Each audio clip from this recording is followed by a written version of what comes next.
A sudden, sharp pain lances through his mind, bringing with it a flood of impossible memories. He remembers a life in another world, a place called Japan, and the realization hits him like a physical blow. He is currently standing in the middle of a high society party, the very moment a royal engagement is being publicly severed. He stands amidst the opulence of the grand hall, the silence of the gathered nobility feeling heavy and unnatural. His gaze drifts to the young woman standing nearby, the weight of his new memories casting the entire scene in a chillingly familiar light. Looking at her, he recognizes the silver-haired noblewoman as Alice Misty, the daughter of a duke and the fiancée to the first prince. In the memories of his past life, she was the primary antagonist of a romance game, a villainess destined for a tragic end. He then reflects on his own identity within this world, realizing he is X-Lost, a minor character from that same game, with little popularity or influence. He recalls the intricate web of the game's plot, where Alice served as the bitter rival to the story's heroine, Maria, and was ultimately doomed by her own actions. The tension in the room snaps as Prince Mace Landry steps forward, his voice cold as he levels a series of grave accusations against Alice. He claims she went so far as to hire an assassin and orchestrated a campaign of social exclusion against Maria, the woman he truly loves. Watching the confrontation, he begins to wonder if Maria might also possess memories of another life, just as he does. He knows that in the original story, the villainess is often framed with false evidence, leading her toward a disastrous conclusion that he is now witnessing firsthand. When the prince asks Alice if she truly understands the finality of their broken engagement, he decides he can no longer remain a silent observer. He steps forward, dropping to one knee before the stunned noblewoman and boldly asks for her hand in marriage. The sudden proposal leaves both Alice and the prince frozen in disbelief, their faces etched with shock at the unexpected intervention of a mere knight. He looks up at her, his resolve hardening as he acknowledges his deep-seated feelings and his desire to shield her from the cruel fate the world has planned. He addresses the prince directly, stating that if the royal family intends to abandon Lady Alice, then he will gladly take her under his own protection. He stood before her, his voice steady as he declared his love with all his heart, leaving Alice breathless and the court in a stunned silence. While the prince seethed and Maria sputtered in disbelief, he internally marveled at how the previous version of himself would have been easily swayed by the heroine's charms. But now, his only desire was to protect the woman before him. Having made his feelings known, he watched as Alice found the strength to turn her gaze toward Maria, questioning if the girl truly felt no shame in falsely accusing an innocent person just to secure the prince's favor. Maria could only gasp, her facade of innocence momentarily cracking under the weight of the direct accusation. As she stood her ground, Prince Mace roared a threat, warning that any further insults toward Maria would result in X being exiled alongside the disgraced villainess. He questioned the knight's authority to speak so freely, yet X remained calm, noting that the king, seated silently on his throne, had yet to intervene, a silence that spoke volumes about the shifting power dynamics. The prince's fury did little to deter the dark-haired knight, who turned to Alice and suggested they depart immediately. Prince Mace, desperate to maintain control, ordered the guards to seize them, but his command was met with a chillingly logical rebuttal. He fixed the guards with a piercing stare, questioning whether their loyalty lay with the crown or a petulant prince. He pointed out that while he would submit to the king's direct command, he had no obligation to follow the whims of a man acting outside of royal decree. His defiance forced the king's hand, and the monarch finally spoke, his voice heavy with authority as he granted them permission to leave. Prince Mace cried out in protest, but the monarch remained unmoved, watching in silence as X led Alice away from the ballroom and into the cool night air. While the monarch remained in the hall, the pair reached the quiet sanctuary of the palace gardens, where Alice turned to her protector, her voice trembling as she expressed her regret for dragging him into her downfall. He gently interrupted her, asking that she stop using formal titles and simply call him by his name, just as they had in the past. She offered a small, hesitant nod, her eyes welling with tears as she tried to apologize once more for the burden she felt she had placed on him. He firmly rejected her apologies, insisting that the fault was entirely his for failing to recognize her suffering sooner and for allowing the situation to escalate to such a point. As they walked, she contemplated the prince's cruelty, realizing he had many ways to end their engagement without public humiliation, yet he chose the most destructive path. Sensing her inner turmoil, he stopped and looked her in the eye, asking her to be honest about her own heart. Her uncertainty prompted him to speak with a raw sincerity, repeating his confession and promising that his only wish was for her happiness, even if that meant supporting her from afar while she loved another. However, as he looked at her tear-streaked face, he couldn't help but voice the hope that, in time, she might find it in her heart to love him in return. He stood before her, his voice thick with an earnestness that brooked no argument, pleading for her to spend the rest of her life by his side. Alice faltered, her voice a mere whisper as she questioned if someone like her, a woman discarded by a prince and labeled defective by society, could ever be worthy of his devotion. But he would hear none of it, declaring her perfect in his eyes, a treasure far above the petty judgments of others, and begged for the chance to shield her from the world's cruelty. Because of her hesitation, he pressed further, his gaze burning with a fierce, unwavering intensity. He swore that even if the entire world turned against him, or if she found herself unable to return his affections, his love for her would remain absolute. His hand moved instinctively toward his blade as he vowed to strike down anyone who dared to look down upon her or or belittle her worth. Moments later, the knight sank to one knee, gently taking her hand in his as the surrounding garden seemed to fade away. With the weight of his heart laid bare, he asked her once more, his voice a soft but steady command of his intentions, if she would do him the honor of becoming his wife. In response to his vulnerability, a single, soft affirmation escaped her lips, a yes that seemed to shatter the tension of the moment. He was momentarily stunned, his mind racing with the realization that she had actually accepted him. He had fully expected a rejection, yet in this moment, he understood that his love for her had been a constant since the very second he had awakened in this life. As he basked in the joy of her acceptance, he reaffirmed his vow to protect her forever, despite his own perceived clumsiness. However, the intimate moment was abruptly interrupted by a stern, authoritative voice calling out to Alice. It was Reed Misty, the head of the Misty Duke family, who had been searching for his daughter. He approached with a heavy, measured tread, his presence demanding an explanation for the scene before him. The young knight did not shrink back, but instead stood tall, meeting the older man's piercing gaze with newfound resolve as he boldly informed the Duke of his proposal and Alice's acceptance. The young knight watched the Duke's face for a reaction, only to see a cold skepticism as the older man questioned whether such words could truly come from someone who had caused Alice so much pain. He admitted his past failings, acknowledging that he had turned a blind eye to her suffering, but he declared with absolute certainty that those days were over and he would now protect her with every fiber of his being. Suddenly, the air crackled with violence as the Duke lunged forward, his blade clearing its scabbard in a blur of lethal intent. Alice cried out in alarm, her body feeling strangely light as the sudden shift from romance to combat caught her completely off guard. Amidst the blur of the Duke's strike, he found that time seemed to slow, his senses sharpening to a preternatural degree. He realized then that his physical capabilities had been exponentially enhanced since his reincarnation, allowing him to perceive movements that would have been invisible to a normal man. With a fluid, almost effortless motion, he parried the Duke's heavy blow, the ring of steel echoing through the courtyard.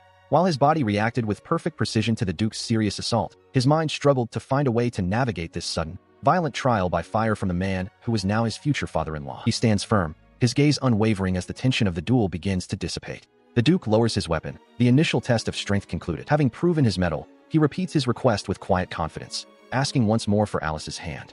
The Duke, impressed that the young man could read the very trajectory of his blade, admits that such skill is expected from the son of the kingdom's strongest knight. The Duke considers the political weight of this union, realizing that a bond between the Misty Ducal House and the commander of the Knights would create an influence even the king could not ignore. He grants his permission but issues a chilling ultimatum. If X ever causes Alice pain, he will pay with his life. X accepts the condition with a respectful bow. As the formal confrontation ends, she rushes to his side, her voice trembling with worry as she checks him for injuries.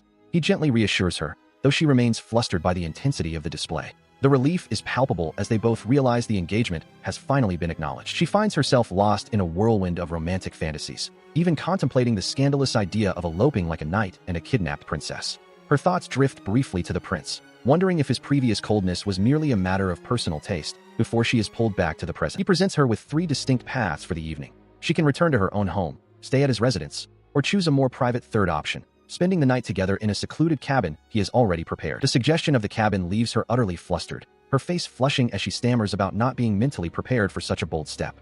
Watching her reaction, he can't help but smile, finding her flustered state incredibly endearing. He decides to escort her back to her residence for the night, promising a more formal introduction to her family the following day. As they part, the air is filled with a newfound sense of hope and the promise of a future together. Upon returning to his own home, he is greeted by his father, Vector Lost, the commander of the Knights, who is relieved to see his son has regained consciousness. X stands tall before his father, formally declaring that his actions were driven not just by duty, but by a deep and sincere love for Alice. His father is stunned to hear that the formidable Duke Misty actually gave his consent, especially after hearing that the Duke nearly cleaved X in two during their test.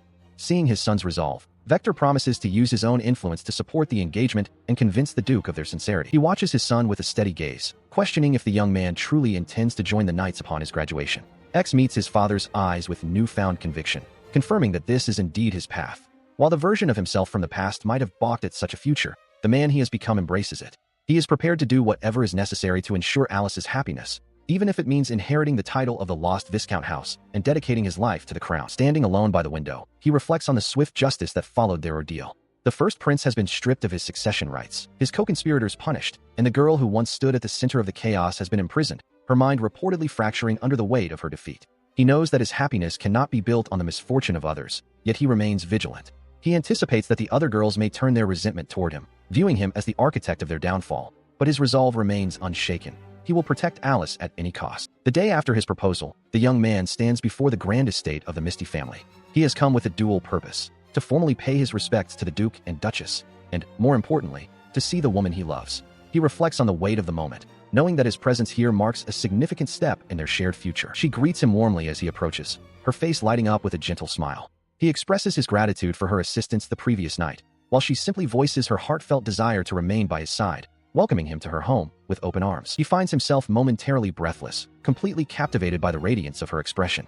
When she asks if something is wrong, he admits his distraction, apologizing for any perceived rudeness while confessing that her smile is simply too beautiful to ignore, leaving him utterly charmed. Her cheeks flush a soft pink at the compliment, and she offers a shy word of thanks. Internally, he is overwhelmed by her charm, jokingly wishing he could preserve this specific moment in a mental archive forever, struck once again by how endearing she is. As they walk through the halls, he shares his thoughts on the upcoming meeting, admitting that while he is glad to see her parents, he anticipates a challenge in dealing with her father.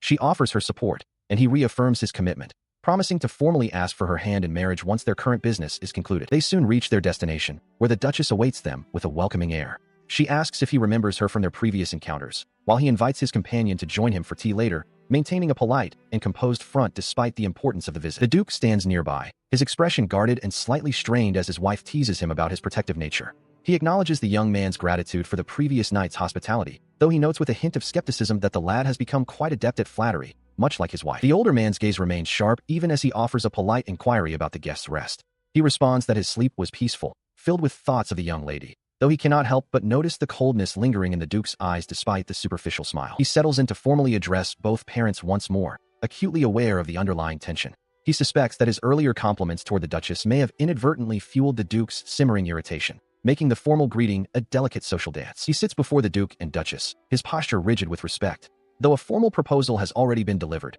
he feels it is his duty to express his intentions in person. The Duchess, however, waves off his stiff formality with a gentle smile, suggesting such rigidity isn't necessary between them. She goes even further, warmly suggesting that he refer to her as his mother-in-law, as they are destined to become family through this union. He offers a polite, humble word of thanks to the Duchess for her welcoming spirit. This warmth is immediately countered by the Duke, who maintains a strained, competitive smile while declaring that he is yet to accept the young man. He sternly forbids the use of any familial titles toward himself, even as his wife expresses how heartened she is by the prospect of a harmonious relationship with her future son-in-law. He ignores the Duke's posturing to focus on his primary objective, formally requesting the hand of Lady Alice in marriage. The Duke remains skeptical, questioning the sincerity of the situation, while the Duchess playfully chides her husband for his transparently soft heart. She reaffirms her support, stating that she will honor her daughter's choices and will not stand in the way of the path Alice has chosen. She fondly recalls Alice's bashful reaction to the initial proposal, noting how the girl's face had turned a brilliant shade of red. The atmosphere turns cold as the Duke delivers a final, grim warning. Should his daughter ever be made to weep, there will be no mercy shown. He accepts this condition without hesitation, even inviting the Duke's wrath should he fail, though he remains steadfast in his belief that Alice will have no reason for sorrow. When pressed for the reason behind such absolute confidence, he simply explains that his love for her is the driving force. His only desire is to see her smile, a goal that outweighs any fear of retribution. This sincere declaration finally reaches the Duke, who concedes that no one wishes to see their beloved in pain. He offers a silent, begrudging approval on the condition that Alice is kept safe, prompting a profound expression of gratitude from the young suitor. She watches from the periphery, her heart swelling as she reflects on their shared history. From the memories of their childhood to the moment he saved her and eventually offered his hand, the depth of his devotion leaves her overwhelmed with emotion. She eventually steps forward to serve tea, her presence so radiant that he can only compare her to a divine being.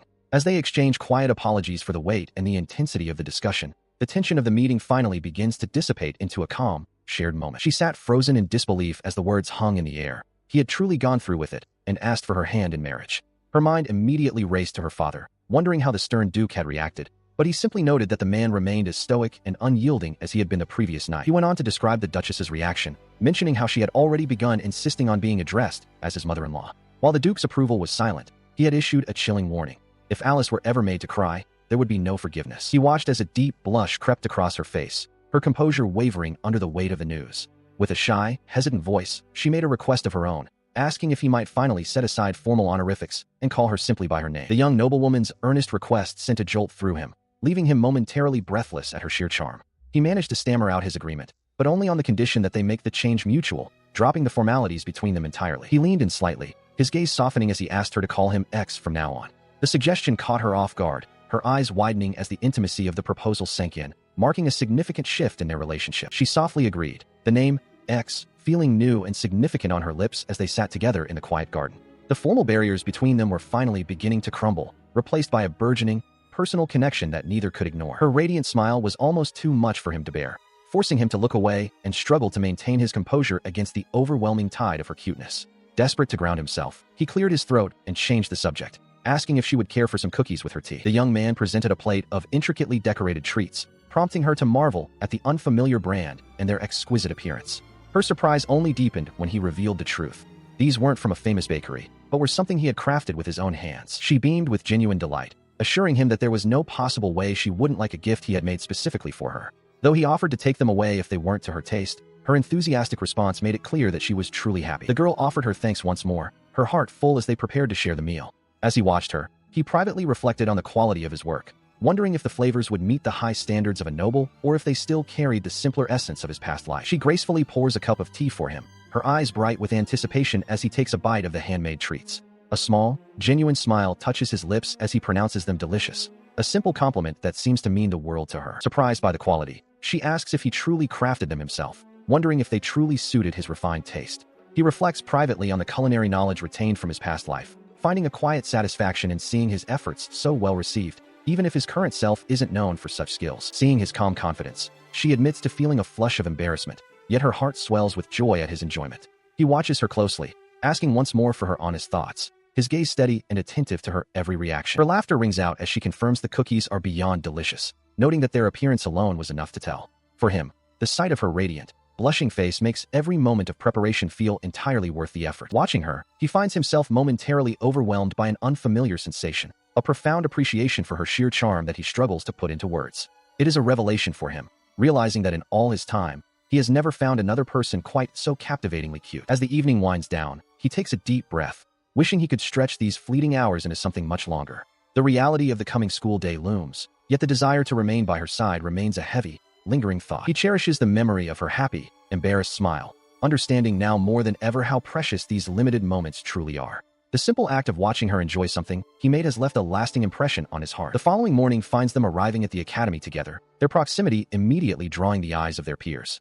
Whispers ripple through the crowd as students observe the pair, concluding that the rumors of their deep connection must be true after all. Noticing her unease at the mounting attention, he offers a reassuring look, telling her that the opinions of others matter little in the face of his feelings.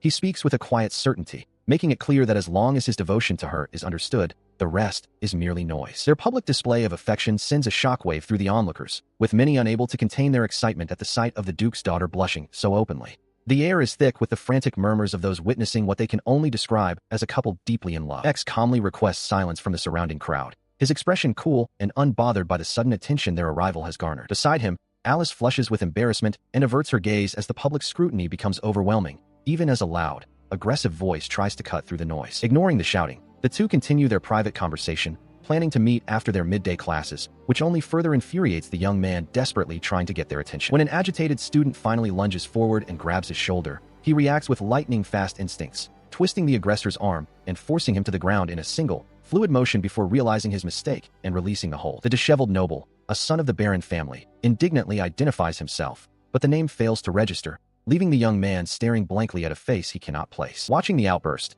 X searches his memory, wondering if this person was a mere acquaintance, but ultimately concludes that the face remains entirely unfamiliar. This lack of recognition only fuels the other's rage, prompting a blunt question about his identity that leaves the Baron's son sputtering in disbelief. A realization finally dawns on X as he recalls this pitiful figure, a boy who once harbored unrequited feelings for Maria, but was never considered a serious contender for her affections. The conversation takes a darker turn as the boy reveals Maria has been imprisoned and hasn't appeared at the academy, reminding the young man of a past request to act as a matchmaker that he had coldly refused. However, his motives shift abruptly. He declares his indifference toward Maria's fate and demands to be left alone with Alice, sparking a wave of confused whispers from the onlookers. He continues his aggressive outburst, grabbing the front of the young man's blazer and demanding to know what Maria could have possibly done to deserve her fate. While the girl beside them trembles in fear, the target of his rage remains unervingly calm, a faint, knowing smile playing on his lips as he offers a hollow apology. He is caught off guard when his target calmly poses a hypothetical scenario, asking what he would think of a woman who falsely accused someone to steal a fiancé.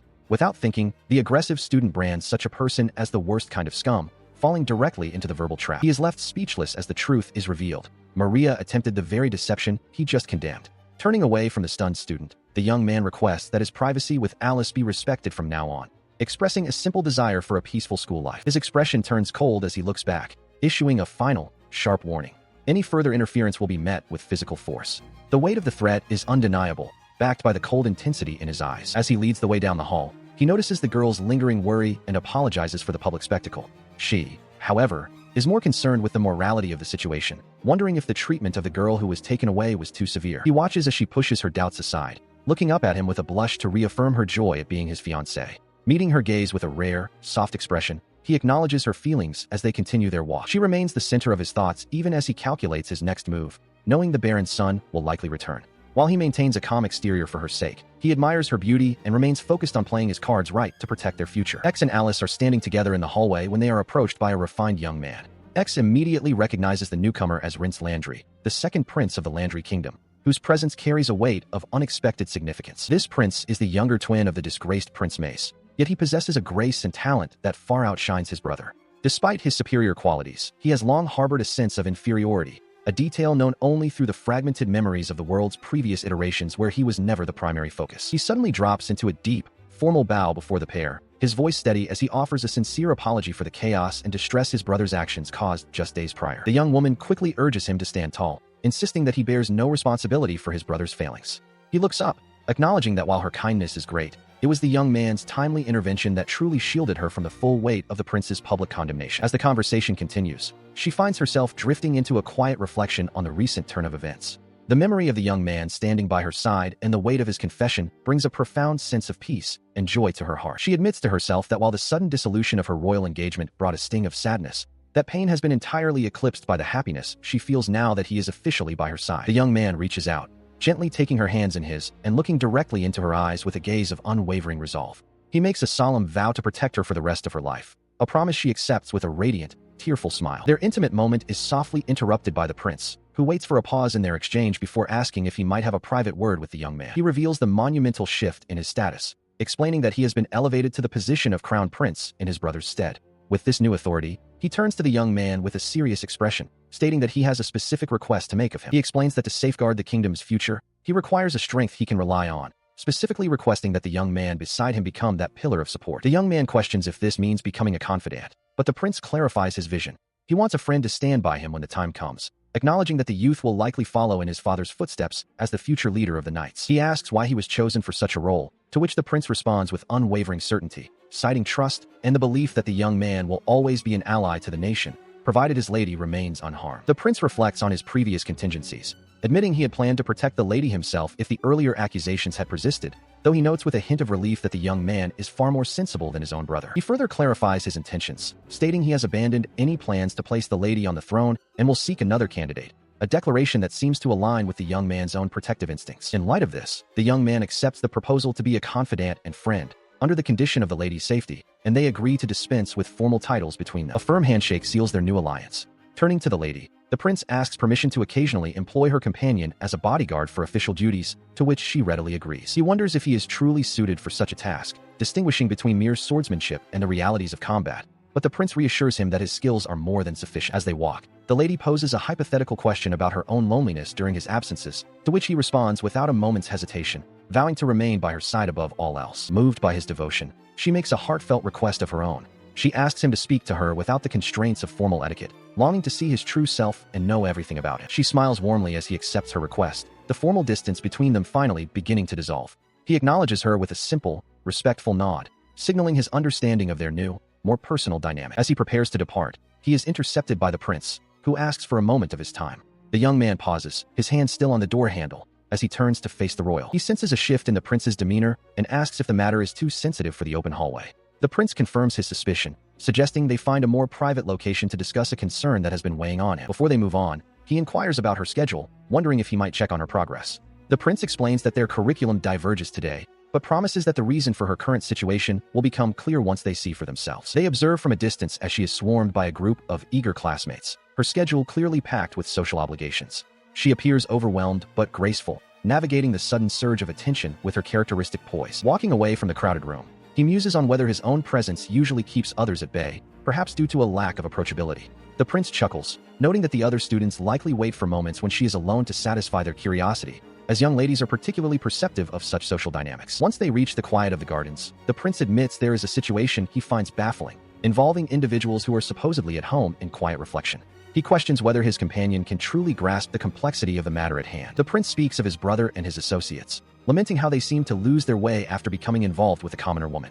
He turns the question back, asking if his friend has felt any unusual pull or influence from that same individual. The young man is visibly taken aback when the prince suggests a radical theory that the woman in question might possess the ability to use magic. The very idea of a supernatural phenomenon, something usually relegated to the realm of fantasy, hanging over their reality, is a jarring revelation. In this world, magic is not a myth but a rare physical constitution, a hidden talent that varies in strength and form from person to person. Whether it is the ability to purify water or command the winds, these powers are guarded as deep secrets, known only to a few once they manifest. X is reflecting on the volatile nature of magic, noting how it often manifests within noble bloodlines, but remains too unstable for military use, sometimes vanishing as quickly as it appears after puberty. He turns his attention back to the prince, questioning if the woman in question might be wielding a specific brand of charm magic, a theory the royal finds entirely plausible. The young man realizes the gravity of the situation. If she is casting such spells unconsciously, she is a danger that cannot be released, but if her actions are intentional, the threat is far greater,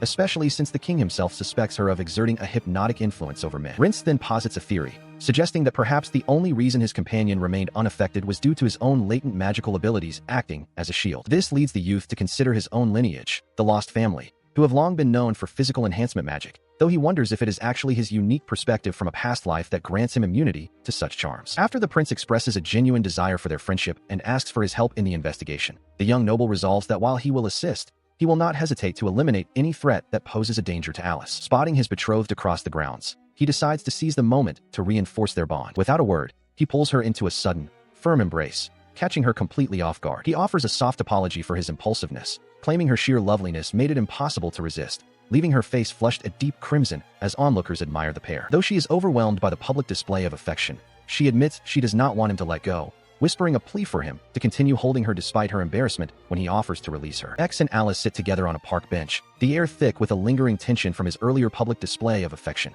He leans in, his voice low and sincere as he asks for her forgiveness, promising to fulfill any request she might have in exchange for her pardon.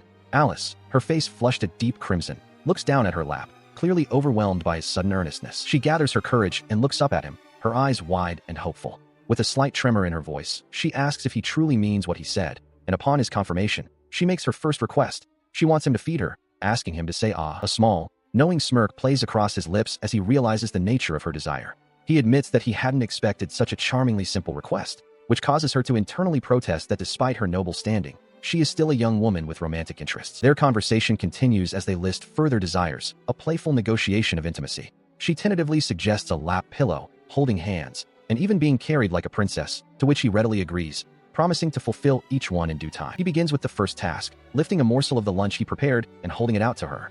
She complies, opening her mouth with a soft ah as she accepts the offering, her heart racing at the domesticity of the moment. After she swallows, she praises the quality of the meal, her expression one of pure delight. He then suggests that the food might taste even better if she were to return the favor, a proposal that leaves her momentarily stunned before she agrees to try. However, before she can act, he suddenly shifts, wrapping his arms around her from behind in a firm embrace. The suddenness of the movement catches her off guard, her breath hitching as she feels the warmth of his body against hers. He whispers an apology into her ear, confessing that he simply couldn't restrain himself after recalling the list of requests she had just made. She remains frozen in his arms, her face burning with a mix of embarrassment and burgeoning affection. He pulls her closer, resting his head near hers as he asks if it is wrong for them to remain in this quiet, private moment for just a little longer. She doesn't answer with words, her silence speaking volumes as she leans into the contact. Finally, he offers a quiet word of thanks, his gaze fixed on the horizon as they sit together on the bench. To him, there is no greater peace than this simple, shared lunch, away from the eyes of the world. He doesn't care about the labels of this world,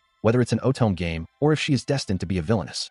To him, she is simply herself, and he vows to spend every possible moment by her side, protecting her smile even if it means turning against the entire world. This resolve remains unshaken as the sun sets over the sprawling spires of the academy, a silent promise that no matter what obstacles the future holds, they will face them together. However, the peace is short-lived as a composed figure intercepts him, claiming to have been waiting for the son of the Viscount. The man's gaze is piercing, his smile carrying a weight of hidden knowledge that suggests he sees through the facade. The encounter forces a chilling realization. The person standing there is not truly the boy everyone knows, but a different entity altogether, merely wearing the skin of the one called X. X and Rince walk through the palace corridors, the air thick with the weight of royal business.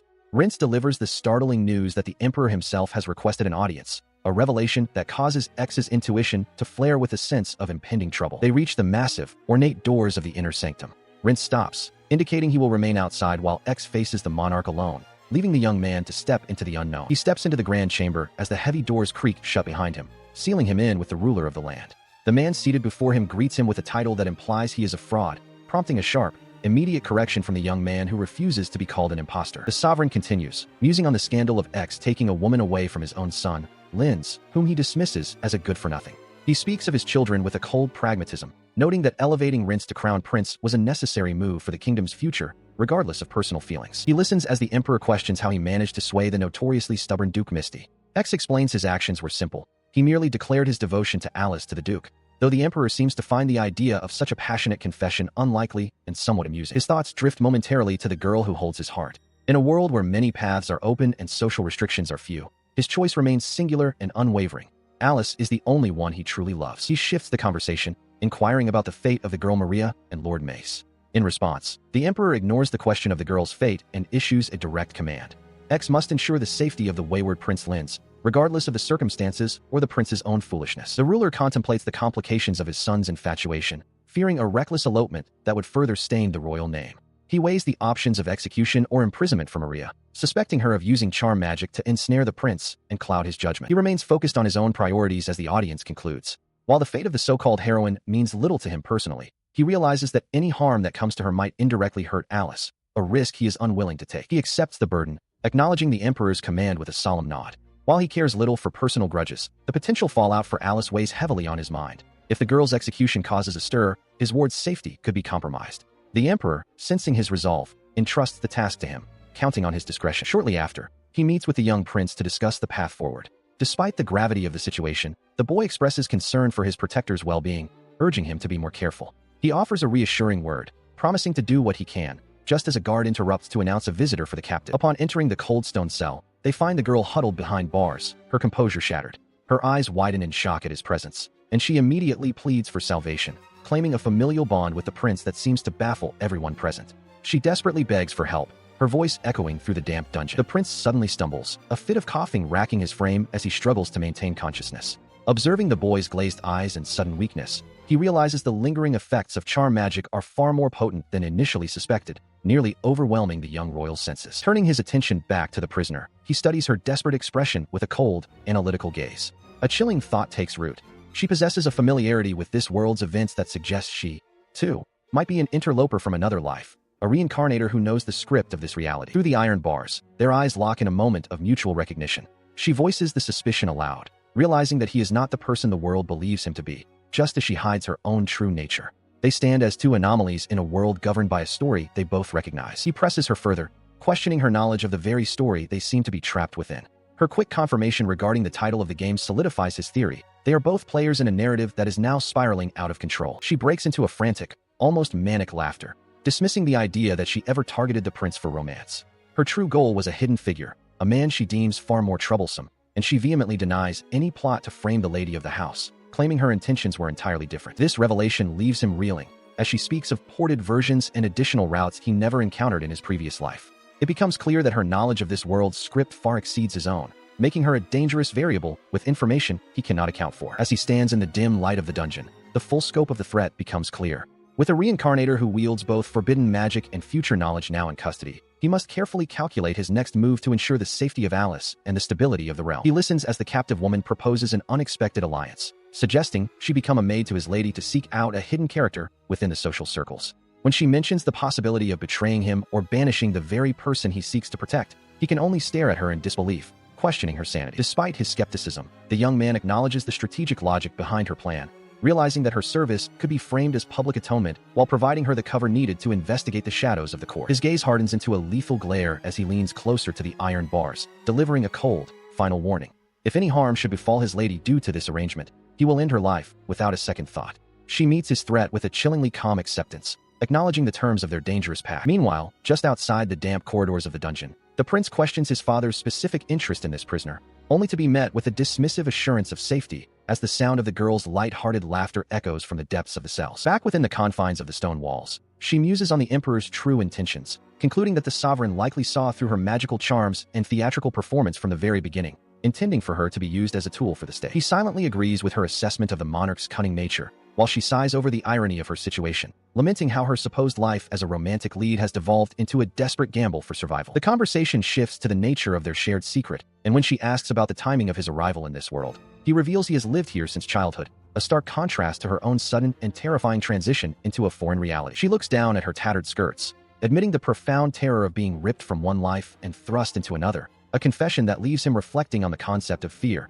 an emotion he realizes has always been alien to him. His thoughts drift to the girl he protects, reaffirming that his devotion isn't born from a script or a role, but from a genuine love that would have driven him to save her no matter whose body he inhabited. Observing the intensity of his resolve, she offers a bittersweet smile, expressing a touch of envy for a love so consuming before deciding to embrace her new path and rising to face the uncertain future. She reaches through the iron bars, her hand meeting his in a firm handshake that seals their pact. She accepts the role of the young lady's maid, a position that serves as both a cover for her search and a path to redemption, while he acknowledges the agreement with a serious nod. She is soon introduced to the young lady as the new household help, a revelation that leaves the girl in a state of bewildered confusion as she tries to process the sudden change in her staff. She later walks through the garden with him, offering a quiet apology for the chaos of the recent evening party, while he gently takes her hand and promises to protect her no matter what happens. She continues, her voice tinged with guilt as she confesses that she had been aware of the other woman's schemes all along, feeling responsible for her own silence during the ordeal. She is suddenly pulled close by him in a possessive movement,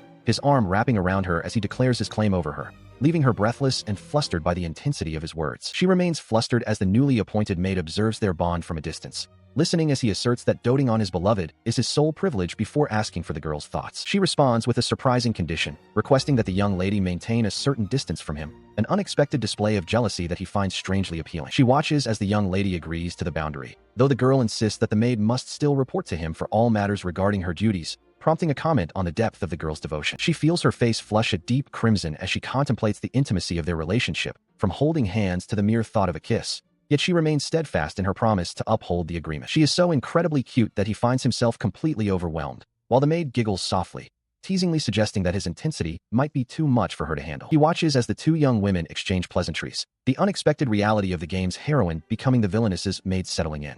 Maria suggests that while she will address Alice formally in public, they should maintain their previous familiarity when they are alone. This arrangement serves a strategic purpose, as placing someone with knowledge of the original game's events by Alice's side makes it easier to manage any unforeseen irregularities. However, a lingering sense of caution remains, as the heroine's true nature hasn't been fully resolved. Consequently, the need for a watchful eye becomes paramount, leading the focus to the disciplined and observant butler of the Misty household. Barry stands ready, his professional demeanor masking the weight of the task he is about to be assigned. When asked why he was specifically chosen for the surveillance of Maria, the butler receives a candid explanation. He is a hidden character from the original narrative, a figure of immense trust and capability who shares a close bond with the head butler. As they walk together, the conversation shifts to the butler's hidden strengths, noting that he was brought here by the Lord himself and possesses significant combat skills. He humbly downplays his role, claiming to be mostly for show and scheduling, yet his presence as a guard is undeniable. The discussion then turns to a more pressing concern, the rumor that the new maid might possess the ability to use magic. The young man looks to his companion for confirmation, seeking to understand the full extent of the potential threat Maria poses. This suspicion is fueled by reports that Duke Misty himself may have deliberately leaked information regarding the household's affairs. The head butler had been discussing these whispers, suggesting a deeper layer of political maneuvering at play. Acknowledging the situation, the butler notes that if the rumors are true, his job becomes much simpler. He points out that charm magic is less effective against members of the same sex, making the other female servants the ideal first line of defense against any magical influence Maria might exert. Seeking a reliable ally for the unpredictable days ahead, the young man questions if he is being recruited into a larger scheme. The butler confirms his intentions, revealing a plan to gather a loyal group of supporters to protect Alice's interests, especially as her future marriage approaches. Realizing that a refusal would only leave Alice isolated and lonely, he finds himself with no choice but to accept the arrangement. The butler's expression turns sharp, a silent acknowledgement that the young man understands exactly what is at stake for the lady of the house. He continues the discussion with the butler, urging him to consider the surveillance mission despite the risks. The butler remains wary, pointing out that Maria poses a genuine threat, especially if she employs her rumored charm magic. In a moment of levity, the young master suggests that perhaps the butler should be the one to charm her instead, a comment that leaves the stoic servant momentarily flustered. This strategic move is driven by a deeper concern for the household's future. If both the talented maid and the capable butler can be fully integrated into their service, it would provide the ultimate layer of protection for Lady Alice. Securing their loyalty is the next critical step in ensuring the safety of the Misty estate. Suddenly, the quiet contemplation is shattered by a direct challenge. The Baron's son stands before him, sword drawn, and eyes burning with a volatile mix of arrogance and anger. Without preamble, he demands a duel, forcing a confrontation that had been simmering beneath the surface of their school life. X walks through the academy grounds, his expression unreadable as he is questioned about the morning's events. He ponders the meaning behind the inquiry, his focus sharp and disciplined as he considers the consequences of the recent commotion. As he continues toward the school buildings, the air is thick with the hushed whispers of other students. They cast suspicious glances at Maria, labeling her a witch and questioning her sudden role as an attendant after displacing Lady Misty's previous servant. The murmurs grow into audible boos, with some students speculating that the entire situation was a calculated plot. Amidst the growing hostility, Alice remains composed, observing the crowd's reaction with a quiet, knowing grace, though the weight of the public's judgment is palpable. He watches the scene unfold, weighing the risks of Maria's presence. While he worries about the potential for further conflict, he remains determined to use this opportunity to neutralize his detractors and bolster Alice's standing within the academy, seeing the strategic value in showing mercy to a former enemy. Suddenly, the path is blocked by the Baron's son, who is visibly incensed by the sight of Maria in a maid's uniform. He demands to know why she has been reduced to a servant, his arrogance flaring as he confronts the group with a sense of entitlement. The young noble's anger boils over into a challenge, as he accuses X of humiliating and falsely accusing Maria. He demands a duel to settle the perceived insult, while X's hand tightens into a fist, his patience wearing thin against the baseless accusations. He meets the challenge with a cold, level gaze, setting the terms for their confrontation. If he emerges victorious, Maria will be released from her current predicament, but if he loses, he must submit to whatever the Baron's son demands, raising the stakes of their impending clash. Despite the tension, he offers a reassuring word to Alice, who watches him with clear concern in her eyes. The agreement is finalized. They will meet after school at the training grounds to settle the matter once and for all, much to the delight of the arrogant challenger. He reflects on the Baron's son's obsessive behavior, recognizing the danger of feelings that ignore the perspective of others. He understands that such madness is a path he himself might have walked had he made a single wrong move, acknowledging the thin line between determination and obsession. He stood before her, his heart heavy with the weight of their shared path. She looked up at him, her voice soft as she accepted his feelings, a sentiment he reciprocated with a firm, reassuring nod. As their hands met, a silent promise was forged between them, anchoring their bond amidst the rising storm. The warmth of her touch sent a surge of emotion through him, sparking a desperate urge to pull her into a protective embrace. He fought the impulse, his face flushing with a mix of affection and the lingering tension of the coming conflict, wondering why the situation with Maria had escalated to such a point. Later, the conversation turned toward the complexities of their world, with Rince pointing out the hidden dangers Maria posed. He questioned if the young man truly understood the risk, noting that while Maria was a wild card, the path where he himself became a romantic interest was an even more unpredictable variable in the grand design of their lives. Rince warned that Maria's presence could be a dangerous factor, yet he remained focused on the immediate threat. His resolve only hardened as he watched her, realizing that even if she were to judge or condemn the heroine, it wouldn't erase the scars of her own past. This realization fueled his singular desire to be the shield that protected her from further pain, regardless of the memories that haunted her. He knew that traditional methods might not suffice, considering the use of trickery if it meant ensuring her safety in an emergency. His focus remained fixed on her well-being, a priority that superseded all other concerns. When the school day finally drew to a close, he arrived at the designated grounds to find a significant crowd had already gathered. The air was thick with anticipation as the spectators whispered, their eyes fixed on the impending confrontation that would settle the dispute. She approached him, her eyes wide with concern, but he offered a calm smile, insisting he wouldn't be defeated so easily. Nearby, his opponent scoffed at the display of affection, viewing the duel as a simple matter of fighting for a woman's favor and dismissing the emotional weight of the moment. He looked at her closely, wondering if she had noticed the subtle shift in his own demeanor. She admitted to feeling a slight unease, sensing that he seemed less energetic than usual, and offered her support for whatever he might need before the battle began. Seizing the moment to lighten the mood, he playfully suggested a reward for his victory, a kiss. The request caught her off guard, her face turning a deep shade of crimson as she stammered a response, though she didn't pull away from his gentle touch, finding comfort in his presence despite the looming duel. Turning back to the matter at hand, the final terms were laid out with cold precision. If he emerged victorious, Maria would be released from her service. However, should he fall, he would be bound to grant his opponent any wish he desired. He stands firm, accepting the terms with a sharp retort that there should be no misunderstandings between them regarding the stakes of the duel. Having accepted the challenge, the young man examines the practice blade in his hand, noting its lightness and lack of durability compared to his personal weapon. He concludes that deflecting his opponent's strikes will be more effective than attempting to block them directly. As the signal to begin echoes through the grounds, his opponent lunges forward with a desperate cry, but the swordsman remains perfectly composed, his eyes tracking every movement. The suddenness of the encounter causes the aggressor to stumble, prompting a cold reminder from the protagonist that such lapses in focus are fatal in the heat of combat. He continues to weave through the air with effortless grace, dodging every frantic swing, while his frustrated foe demands he stand and fight.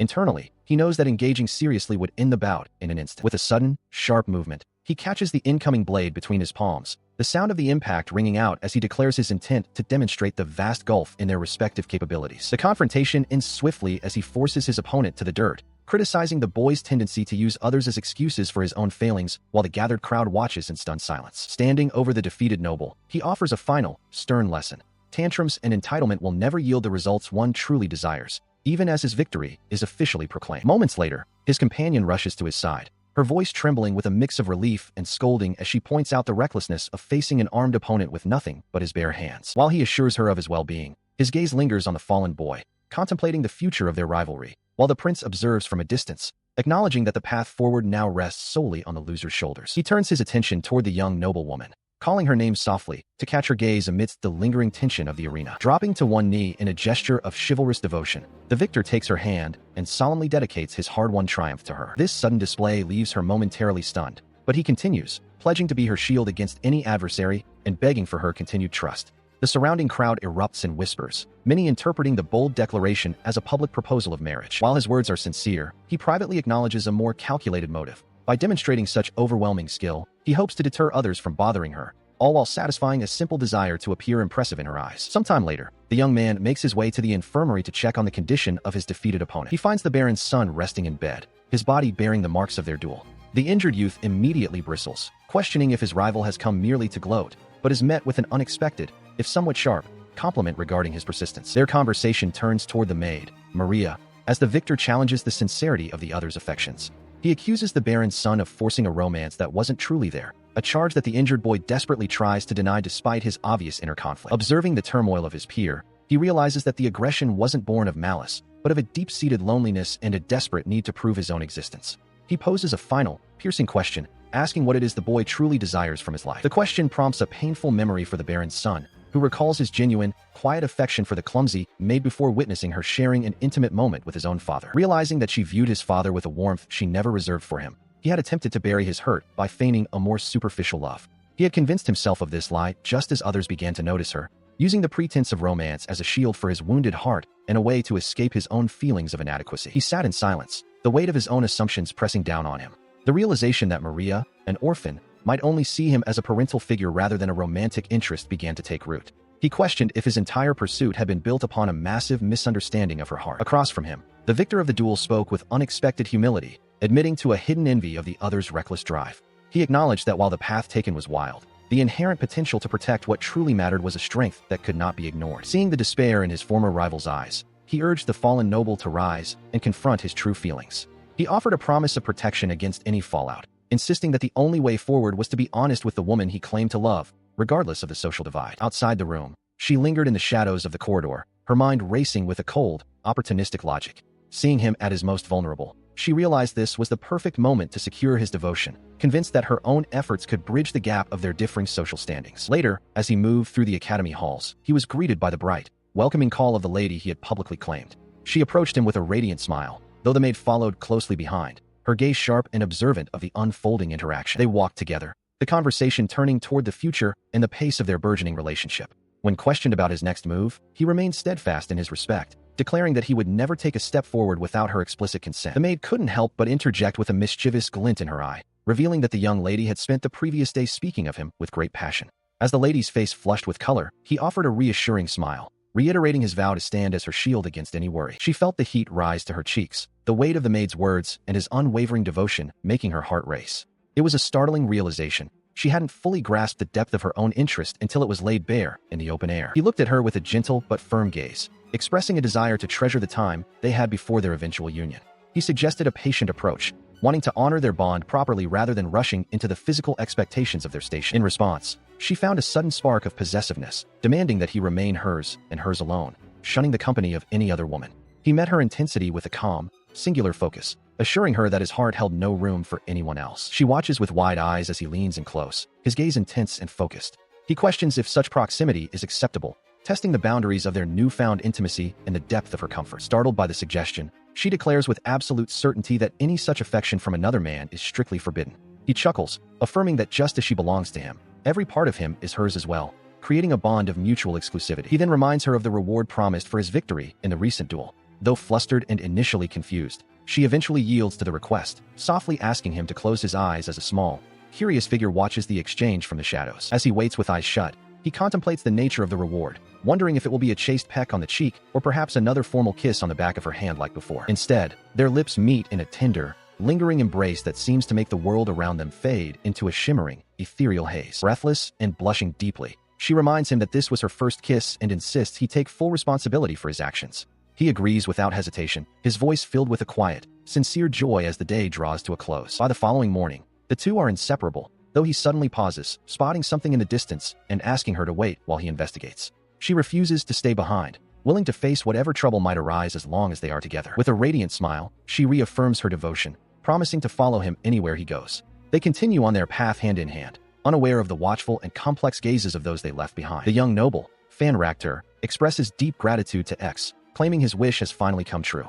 He offers to become X's subordinate in return, though X remains characteristically detached, questioning if Fan truly has a place to belong. Nearby, Maria makes her priorities clear, stating that her primary duty is the protection of Anri.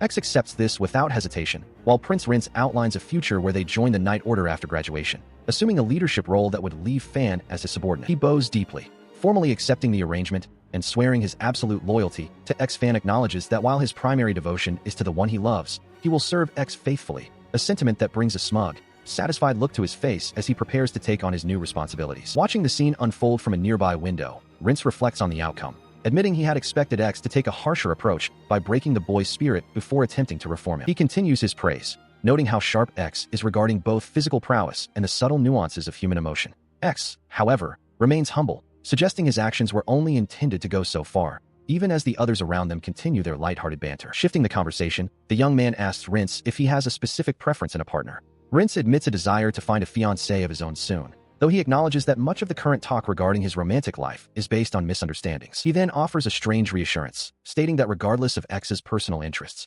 even if they lean toward the same sex, their friendship will remain intact, though he jokingly suggests a bit more physical distance might be necessary. Turning back with a gentle smile, the prince confesses his genuine happiness at having found a true friend in X, especially given the immense pressure he feels regarding his eventual ascension as the crown prince. They stand together looking out at the grounds, and X acknowledges the heavy burden of succeeding the throne.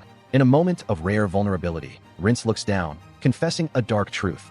He harbored a deep hatred for his older brother. He continues his somber reflection, admitting that he lacks the natural air of a monarch, unlike his older brother who, despite his arrogance and selfishness, possessed a certain inherent dignity. He acknowledges that his brother always viewed him as a rival, a threat to the throne that required a kingly presence he feels he lacks. In response to this vulnerability, the dark-haired youth offers a steadying word of support, promising to stand by him should any trouble arise. A small, grateful smile touches the prince's lips as he admits that his presence in the kingdom is tied to the lady's safety, and he makes a formal request for help in rehabilitating his fallen brother and his associates. He leans in slightly, his voice dropping as he explains the urgency. His brother and the others have fallen into a deep despondency since their recent lapse in sanity, and he fears that without intervention, they might succumb to the ultimate despair of taking their own lives. Beyond the immediate personal tragedy, he notes that the weight of public perception also looms large over the royal family's handling of the disgrace. Listening intently, the young man realizes that this desire for rehabilitation likely stems from the king himself, a calculated move to ensure the younger prince doesn't simply discard a brother who has been stripped of his birthright. However, his primary concern remains the safety of the girl he protects, as he weighs the dangerous possibilities: a suicide triggered by the broken engagement or an exile that could fester into a thirst for vengeance against them. When the prince asks if there are others who require such reform, the youth stoically accepts the burden, stating that he will take full responsibility for the consequences of their actions. Sometime later, he sits alone on a garden bench, his brow furrowed in deep contemplation until the blonde girl approaches, her voice soft with concern as she notices his unusually somber expression and offers her unwavering help. He offers a quiet word of thanks, but quickly follows it with a stern warning, advising her never to make such an open-ended promise to any other man, lest they misinterpret her kindness as something more intimate. As she tilts her head in confusion, he can't help but watch her with a softened gaze, silently acknowledging her undeniable charm. He remains calm as Alice questions if he shares the same tendencies as other men. His response is a simple, non-committal inquiry, prompting her to dig deeper into his true feelings. Because she is curious, she asks if his mind ever wanders toward other women. Without a moment's hesitation, he makes a firm declaration. He has no such feelings for anyone other than her. This sudden confession leaves her wide-eyed and speechless, while he maintains a steady, unwavering gaze that underscores his absolute sincerity. After a brief silence, she accepts his words with a soft smile, teasingly suggesting that he is welcome to admire her for as long as he wishes. He can only offer a playful retort in return, calling her a meanie for her teasing. The warmth of the moment causes her to break into a gentle laugh, her face flushed with genuine happiness. Watching her, he feels a renewed sense of urgency to resolve his duties quickly so he can protect and cherish these peaceful moments together. As they sit together on a quiet bench, she turns the conversation back to his earlier silence, wondering what had been on his mind during their walk. He deflects the question, claiming his thoughts were of no consequence, which leads her to ask for his opinion on Prince Mace. She then brings up Maria, admitting that while the situation was initially a shock, she now feels a sense of gratitude. Her voice carries a quiet joy as she reveals that her first love has finally come to fruition because she is now with him. The weight of her words hits him like a physical blow, his heart racing as the realization finally dawns on him. He wonders if it is possible that her feelings for him have existed since the very beginning of their acquaintance. Looking at him with a radiant, trusting smile, she reaffirms that her only wish is to have him remain by her side forever. She enjoys her meal with a radiant expression, her heart seemingly lighter than ever before. Observing her, he notes the newfound strength in her spirit, yet a quiet concern lingers in his mind. Is this resilience born of a growing dependency on him? He finds himself strangely drawn to the idea of her complete devotion, even if it bordered on the obsessive. As he clenches his fist, a dark resolve takes hold. He welcomes the thought of her relying solely on him, believing that such a bond might be for the best. The quiet moment is shattered when the door swings open and the prince storms in, his face twisted with indignation. He demands to know if his rival has come to mock his misfortune, accusing him of stealing everything: the engagement, the proposal, and his dignity, only to laugh in his face. He continues his bitter tirade, his voice trembling with the weight of his perceived humiliation. He feels belittled, as if his entire existence has been reduced to a footnote in another's triumph, while his opponent remains stoic, privately reflecting on the cold necessity of his own past choices regarding Maria. Seeking to channel this volatile energy, he proposes a wager, a duel to settle their grievances once and for all. If the prince falls, he must submit to his guidance. However, should the prince emerge victorious, he will be granted another opportunity to pursue Maria's heart. The prince, fueled by a desperate need to reclaim his honor, accepts the challenge without hesitation.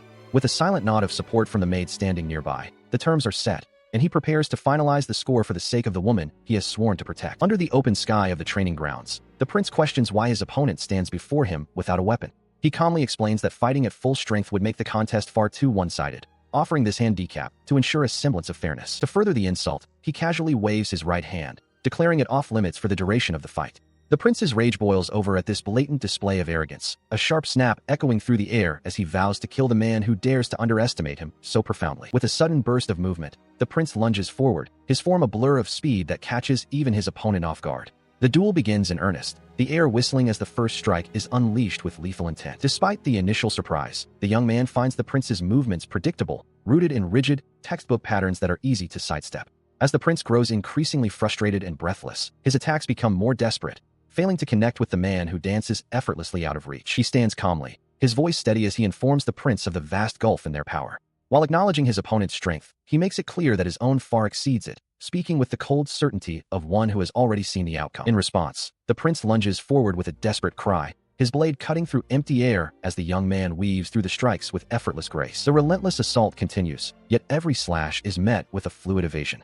As the prince screams in frustration at his inability to land a single blow, his opponent calmly explains that true strength is born from the desire to protect others, a concept the royal heir dismisses as absurd. Seizing a momentary opening, he closes the distance, causing the prince to flinch before a sharp strike to the wrist sends the royal's sword clattering to the stone floor. Despite the prince's angry demand for silence, he remains firm, insisting that the bonds one forms and the people one cares for are the very foundation of genuine power. He then lunges forward, grabbing the disarmed noble and slamming him back with a forceful impact that echoes through the training grounds. Pinning his opponent, he stares coldly into the prince's eyes, asking if he is truly content with being nothing more than a pathetic shadow of his former self, stripped of his dignity. The weight of the words seems to sink in as the prince gazes back, speechless, while being reminded that his status as crown prince is gone and only his own efforts can change his future. Stepping back, he offers a final piece of advice, urging the fallen royal to use his intellect for the good of the nation before the prince finally bows his head in a quiet admission of defeat. As they walk away from the site of the duel, he reflects privately on the fact that he hasn't even tapped into his enhancement magic yet,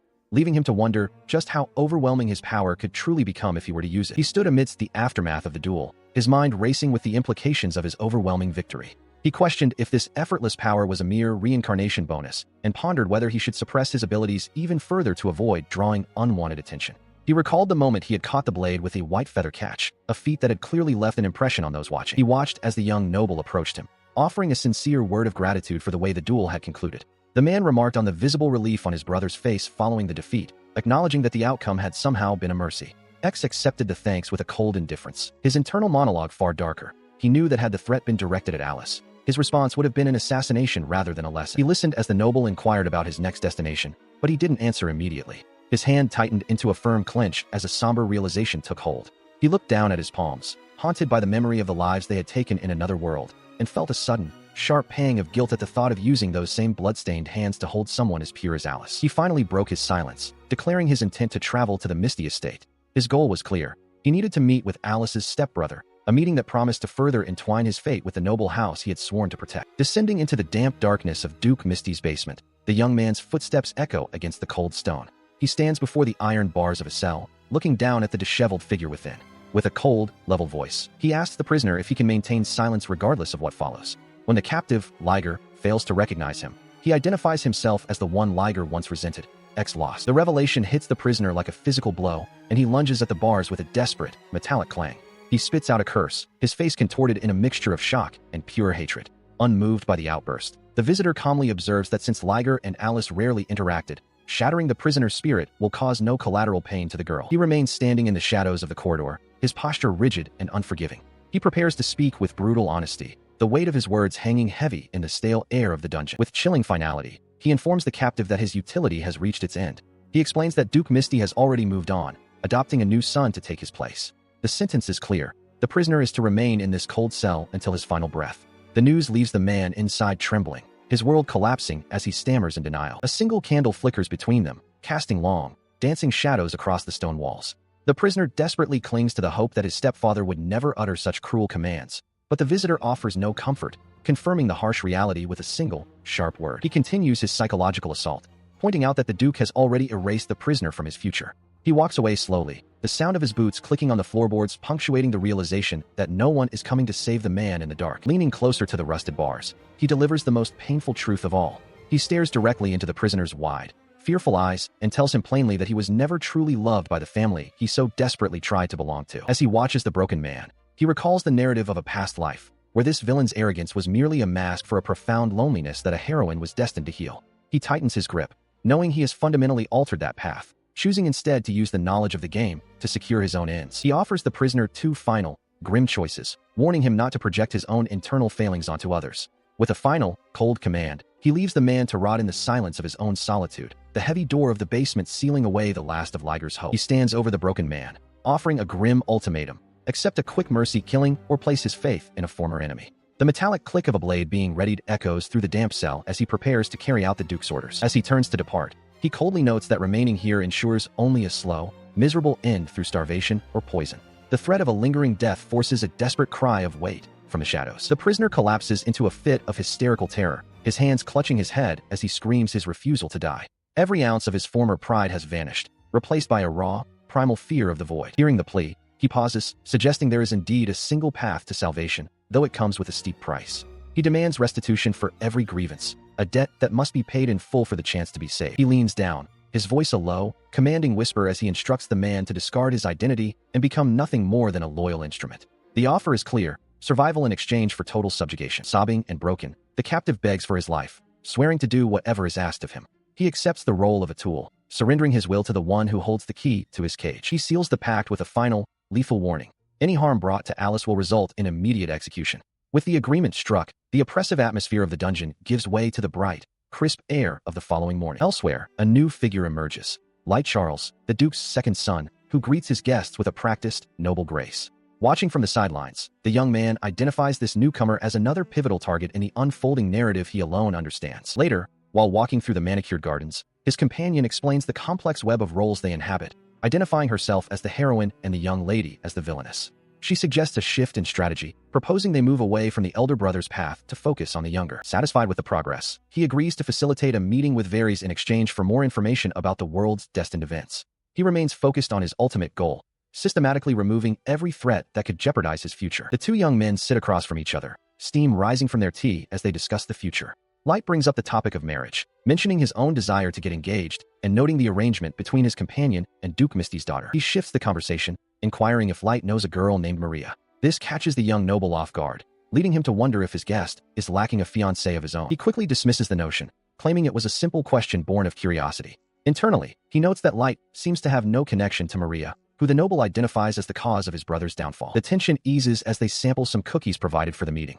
Light finds them delicious, and the two decide to drop formalities, agreeing to use the names Light and X. Light's eyes widen in surprise when he learns the treats were baked by X himself, rather than the skilled chef of the house. He marvels at such versatility, noting his companion's prowess with both a blade and a whisk. X considers the weight of his lineage, acknowledging the pressure of being the Knight Commander's son. He expresses his genuine admiration for such a wide range of talents.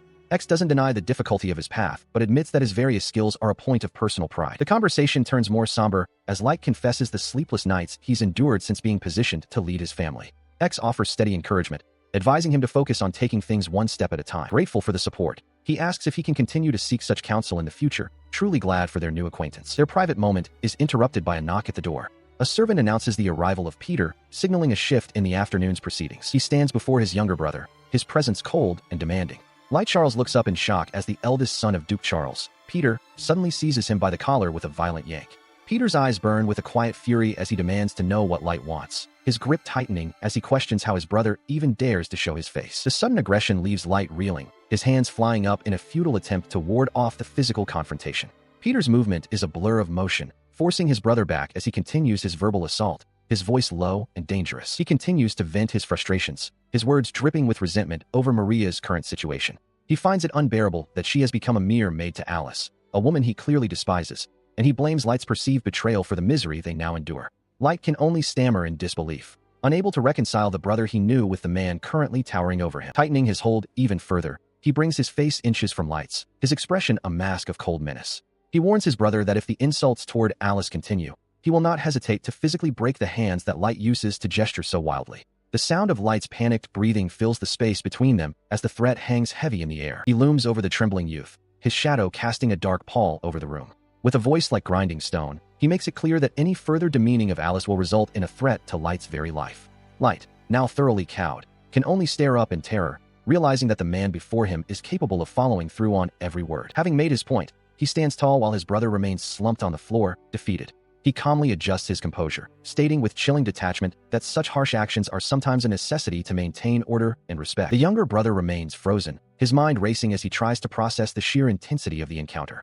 He realizes that his own pride has led him into a situation where he is completely outmatched, and the lesson he has just received is as brutal as it is educational. He shrinks back in terror as Peter looks down at the cowering figure, his gaze devoid of any familial warmth. When Light calls him a monster and begs him to stay away, Peter merely questions whether the bravado his brother displayed earlier was nothing more than a fragile act. Reaching into his attire, he produces a small object and lets it fall to the floor with a sharp clink. He informs the trembling Light that this is a final message from Maria, a physical manifestation of a bond that has been irrevocably severed. He explains that the hairpin, an item Light had once bought for her, is being returned because it no longer holds any value or purpose in her new life. As he turns to leave, the discarded ornament lies on the ground, a cold reminder of a past that Maria has firmly left behind. He continues his cold interrogation, asking his brother if he knew that Maria had been laughing at his poor taste all along.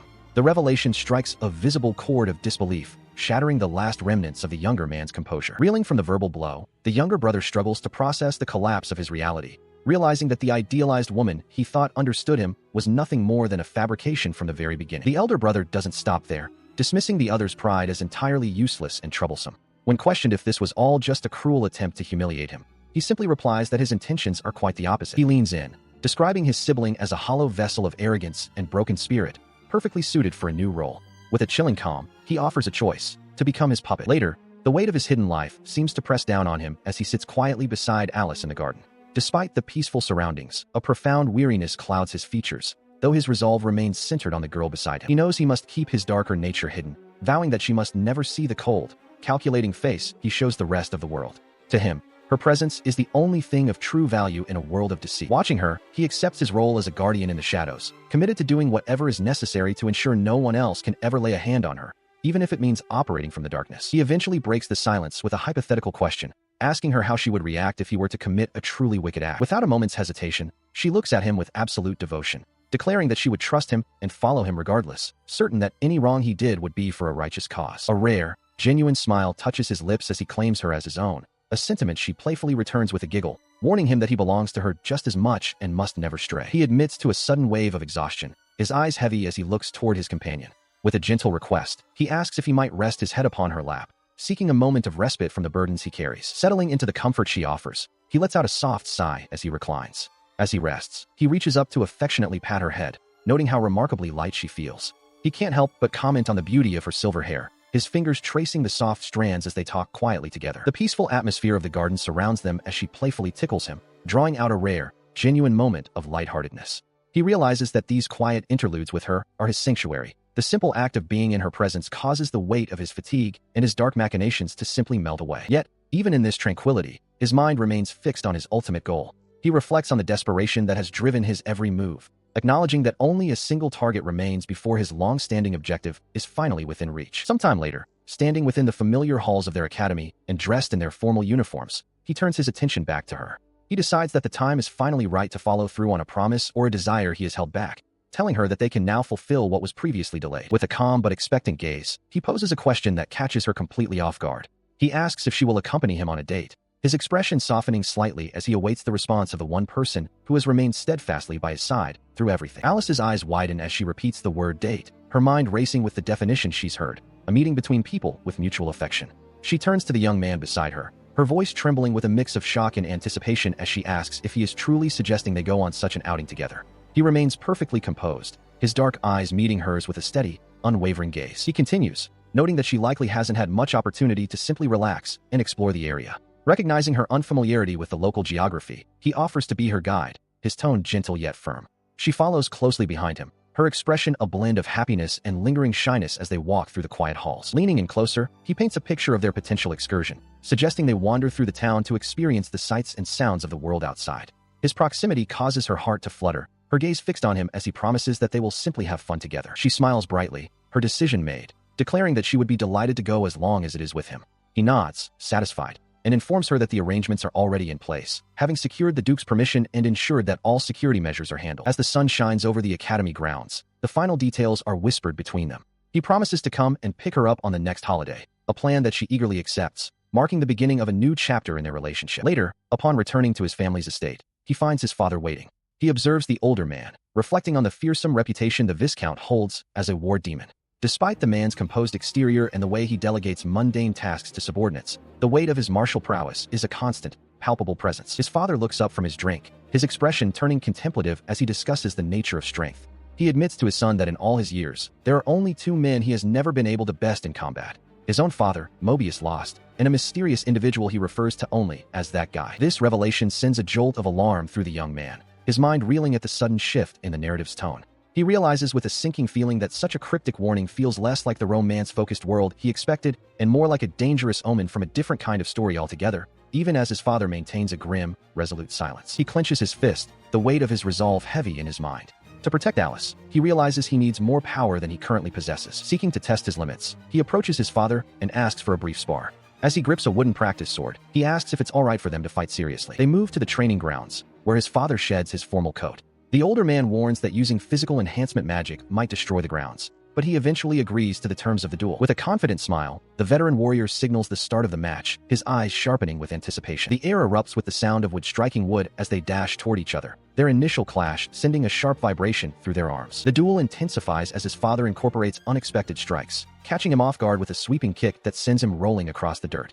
He hadn't expected such ruthless tactics in a practice match. Recovering quickly, he slides back into a defensive stance before lunging forward again, the training ground filling with the rhythmic clatter of their rapid exchanges. His father maintains a calm, observant expression, noting with approval that his son is truly giving this fight everything he has. He meets his father's gaze with a determined smirk, realizing that the man isn't holding back at all. He is fighting with the genuine intensity of a lethal encounter. Their blades lock once more in a test of strength, and his father challenges him to show exactly how far his current abilities can take him against a true master. He stood beneath a vast, open sky, the adrenaline of the duel slowly fading as the clouds drifted lazily above. The silence was broken by the sharp voice of Viscountess Machina Lost, who stood before them with her arms crossed, exasperated by the sight of the ruined training grounds. She demanded to know who could be foolish enough to cause such destruction, prompting a sheepish apology from her son, who admitted the training session was his idea. Taking him aside, she observed that he had changed significantly, almost appearing as a different person entirely. Despite her initial sternness, her gaze softened as she promised to eliminate any trouble facing their house, reaffirming that no matter what happened, he would always be her son, a sentiment he received with a quiet word of thanks. Later, the young man walked through the bustling streets of the territory with Alice by his side, the air filled with the constant hum of townspeople's chatter.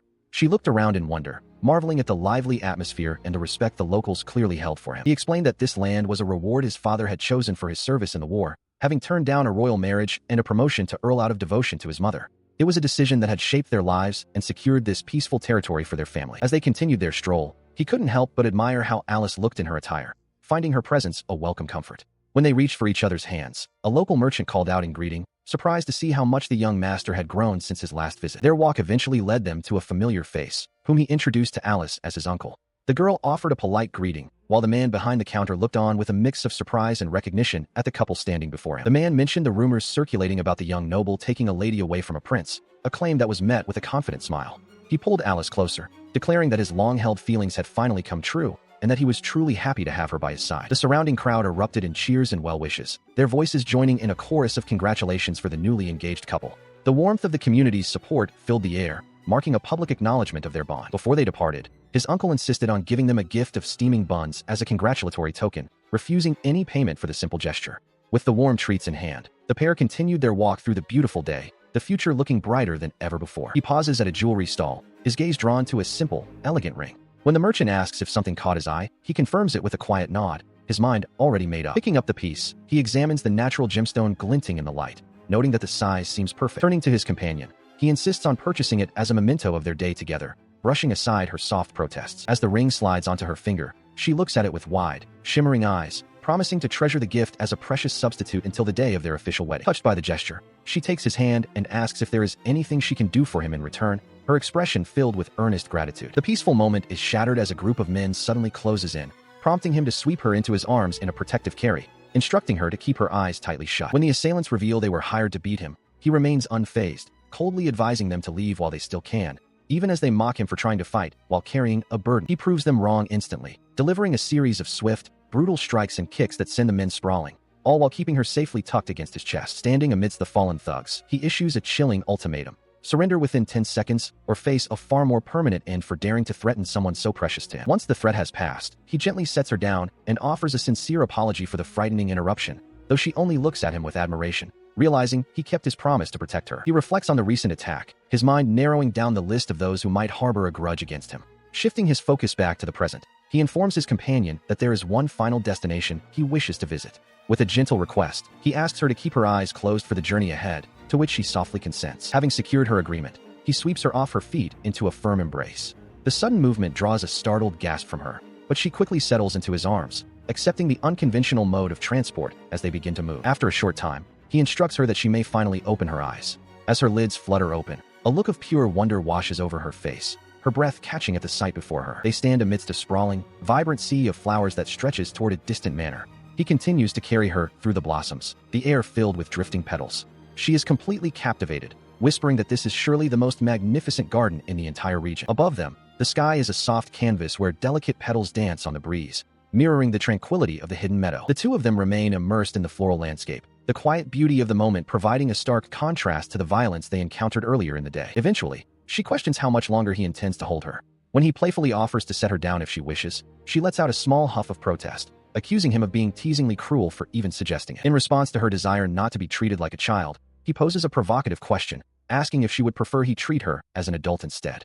The suggestion catches her off guard, leaving her momentarily speechless and confused. He draws closer, his hand resting firmly against her as the space between them vanishes, the atmosphere suddenly thick with a new kind of tension. Leaning in until their faces are mere inches apart, he whispers a challenge, asking if he should proceed with treating her like an adult. Flustered and her heart racing, she quickly declines, insisting that she is perfectly fine as they are. He pulls her into a warm embrace amidst the flowers, his voice low and sincere as he confesses his love for every part of her cute side, the parts where she endures, and even her flaws.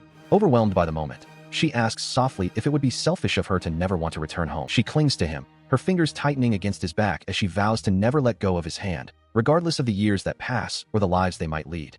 Her heart is set on a single desire, to remain forever by his side, even if they were to be reborn in another time. This devotion sparks a fierce resolve within him, a silent promise that he must grow even stronger to ensure he can fulfill her wish and stay with her always. Later, as they return to the quiet dignity of the estate, he watches her walk ahead with the maid, his mind fixed on a singular goal. He will ascend to a position of such power that no one will ever be able to interfere with their lives again. He makes his way through the stone corridors of the manor, passing the entrance to the dining hall as he heads toward a scheduled meeting. Upon entering the room, he is greeted by the Marquis, who sits comfortably with a glass of wine in hand, a knowing smile on his face as he remarks on how long it has been since their last encounter. X meets with Steed, the merchant's son, in a dimly lit establishment. While Steed offers a warm greeting, X remains cold and focused, his mind fixed on the final target of his investigation. They sit together at a small table, the surrounding chatter of the club providing a thin veil of privacy for their conversation. He pours a drink as Steed speaks of his recent business successes and the profits he's been reaping. X is unimpressed, questioning why a man of such means would choose to spend his time in a place like this. The young merchant simply takes a long, slow gulp of his drink, ignoring the underlying suspicion in the question. He continues to eat as X shifts the topic to more dangerous ground, asking if there is any truth to the rumors of a merchant involved in the local human trafficking trade. He denies any knowledge of such activities, his voice steady as a waiter passes by their table, seemingly oblivious to the gravity of the discussion. He watches as a sudden, sharp pain lances through X. The young man gasps, clutching his face as his body begins to fail. With a heavy crash, the poisoned man collapses onto the table. Steed looks on with a chilling smile, mocking how easily the trap was sprung. As he lies helpless, the merchant confirms the treachery, admitting to the use of a potent toxin while X struggles with the realization that he has been outmaneuvered. He remains conscious despite the toxin, his vision blurred as a hand snaps fingers mockingly before his face, while a voice expresses surprise at his resilience. He is soon surrounded by several men as a sudden commotion breaks out in the room, with Steed standing at the center of the group, his friendly facade replaced by a cold, calculating gaze. He listens as the merchant looks down at him, explaining that no rescue is coming and offering a final bit of information as a parting gift to his supposedly doomed victim. He hears the man declare that they are Prometheus, self-proclaimed gods destined to reshape not just the country, but the entire world, just as the metallic ring of a blade being drawn echoes through the room. He suddenly moves with impossible speed, meeting the expected killing blow with a sharp, metallic clang that sends sparks flying. He stands tall, his eyes sharp and devoid of any signs of poisoning, as he reveals that he was aware of the pathetic scheme from the beginning and that such toxins are useless against his body-enhancing magic. He watches the merchant stumble back in shock, the man's voice cracking as he desperately orders his men to kill the intruder while offering a hollow, panic chance for surrender. He ignores the command, moving like a shadow among the attackers to systematically dismantle the group with precise, heavy strikes that echo through the chamber. He delivers a devastating kick that sends one man crashing into the furniture, turning the ambush into a one-sided display of absolute martial prowess. He finally lunges forward and seizes the terrified merchant by the collar, slamming him against the debris and remarking with chilling calm that he happens to be in a particularly good mood today. He stands amidst the wreckage of the confrontation, the silence of the room broken only by the sudden, forceful arrival of reinforcements. Turning his attention away from the fallen merchant, he gently pats the head of the sleeping girl, reflecting on how the man he once knew from stories has become far more dangerous than anticipated. A quiet realization settles over him as he considers whether his own actions in protecting her have inadvertently shifted the course of destiny. His gaze falls upon a small, suspicious item left behind, a physical manifestation of the growing threat. The heavy doors swing wide as the Prince of Lamidi enters, surveying the aftermath with a mix of concern and dry wit, noting the significant disturbance caused by the young man's intervention. He gestures toward the unconscious traitor, acknowledging the difficulty of reforming such a man before stepping aside for the royal guards. The prince examines the confiscated substance, identifying it as a volatile drug named after the very organization they now face, a concoction that grants temporary power at the cost of one's sanity and health. As the royal begins to voice a formal request, the young man attempts a swift exit, clearly uninterested in further entanglements with the crown. The prince persists, pleading for assistance in purging the country of this crystalline poison, while the young man laments the potential loss of his peaceful days with his companion. Nearby, the gathered knights watch in hushed awe, marveling at the individual who dismantled an entire criminal cell single-handedly. He listens as the prince promises that by tomorrow, his deeds will have spread through the town, turning him into a secret hero. The young man remains unmoved by the prospect of fame, stating flatly that his cooperation is solely for Alice's sake. The prince acknowledges this, noting that the resulting popularity will serve as a shield for the Misty household and benefit the people, though the youth reminds him that a significant debt is now owed. Shifting the conversation, the royal asks if his companion is familiar with the neighboring Salver kingdom, prompting a blunt inquiry as to why he was summoned in the first place. The prince explains that Salver is a long-standing ally, a major fishing nation that serves as a vital gateway for trade with the eastern continent, but its current internal state is precarious. As they move to a chessboard, the prince details the chaos following the assassination of Salver's previous king.